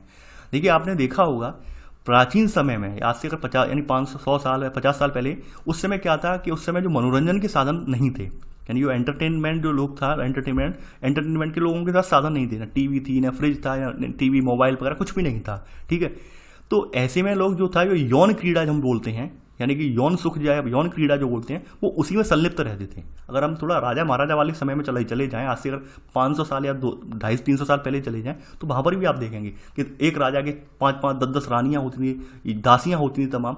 तो वो क्या था, वो केवल यौन क्रीड़ा की वजह से उन्हें रखते थे। ठीक है, क्योंकि वहाँ पर उस समय ऐसे कोई खेल या साधन तो थे नहीं, या फिर ऐसी बहुत ज़्यादा बिजनेस काम धंधे थे नहीं। ठीक है, जिसमें वो बिजी रहते हैं कि भाई हमें ये करना है, अपना फैक्ट्री लगानी है, ये हमें बिजनेस डेवलप करना है। ठीक है, कोई मल्टीनेशनल कंपनी खड़ी करनी है, ऐसा कुछ था नहीं।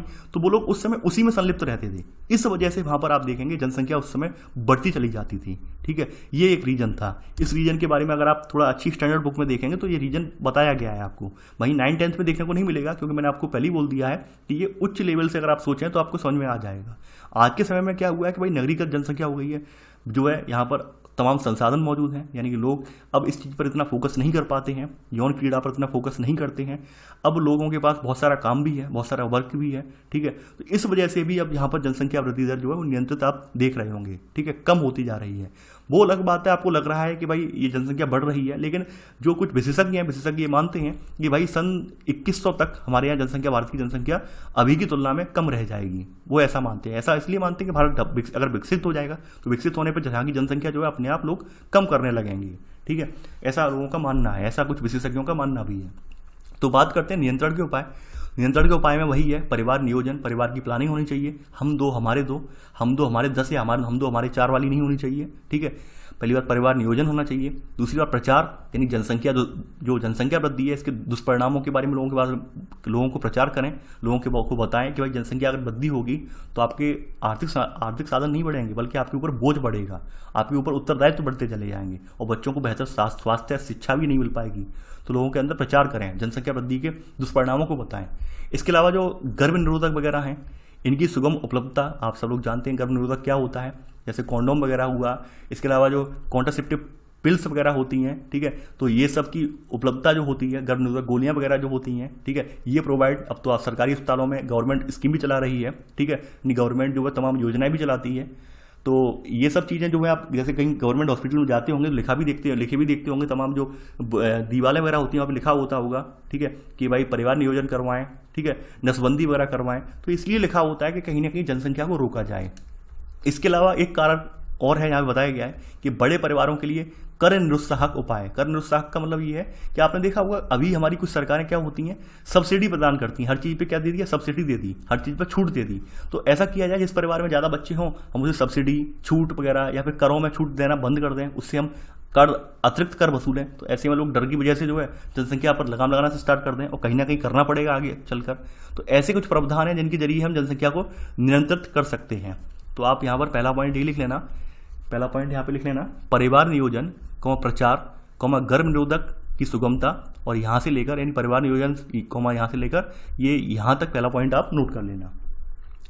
अब देखिए दूसरा यहाँ पर यह है जनसंख्या नियंत्रण के बारे में ये आगाह किया है। यहाँ पर आगाह करने वाले जो व्यक्ति हैं, यानी इसके बारे में जो इन्होंने आगाह किया है वो आगाह करने वाले व्यक्ति हैं, ये थॉमस माल्थस हैं। ये ब्रिटिश अर्थशास्त्री हैं थॉमस माल्थस, यानी कि थे, अभी तो नहीं है। और इन्होंने 1798 में अर्थशास्त्र में अपना एक सिद्धांत प्रतिपादित किया था। उस सिद्धांत पे इन्होंने एक बात रखी थी, ठीक है, उस सिद्धांत पे इन्होंने एक टिप्पणी लिखी थी। तो उस टिप्पणी की का ही यहाँ पर एक भाग दिखाया गया है। इन्होंने इस परिणाम को बताया था कि जनसंख्या वृद्धि अगर 80 ज़्यादा हो जाएगी तो क्या क्या परिणाम हमें झेलने पड़ सकते हैं। तो यहाँ पर सेकंड पॉइंट में लिख लेना, थॉमस माल्थस ने अपने सिद्धांत इन 1798 में एक इन्होंने यानी पूरी थ्योरी लिखी थी जनसंख्या वृद्धि पर। तो थ्योरी में इन्होंने कहा था कि लोगों की खाद्य आपूर्ति की अपेक्षा, यानी इसमें कहा था कि लोगों की संख्या खाद्य आपूर्ति की अपेक्षा अधिक तेजी से बढ़ेगी। यानी जितनी हमारे पास खाद्य आपूर्ति नहीं है, जितनी हमारे पास राशन नहीं है, उससे ज़्यादा लोग बढ़ते जा रहे हैं। और जनसंख्या की वृद्धि का परिणाम क्या होगा, अकाल। अकाल का मतलब मौसम में परिवर्तन होगा, अकाल आएगा, बीमारी पनपेगी।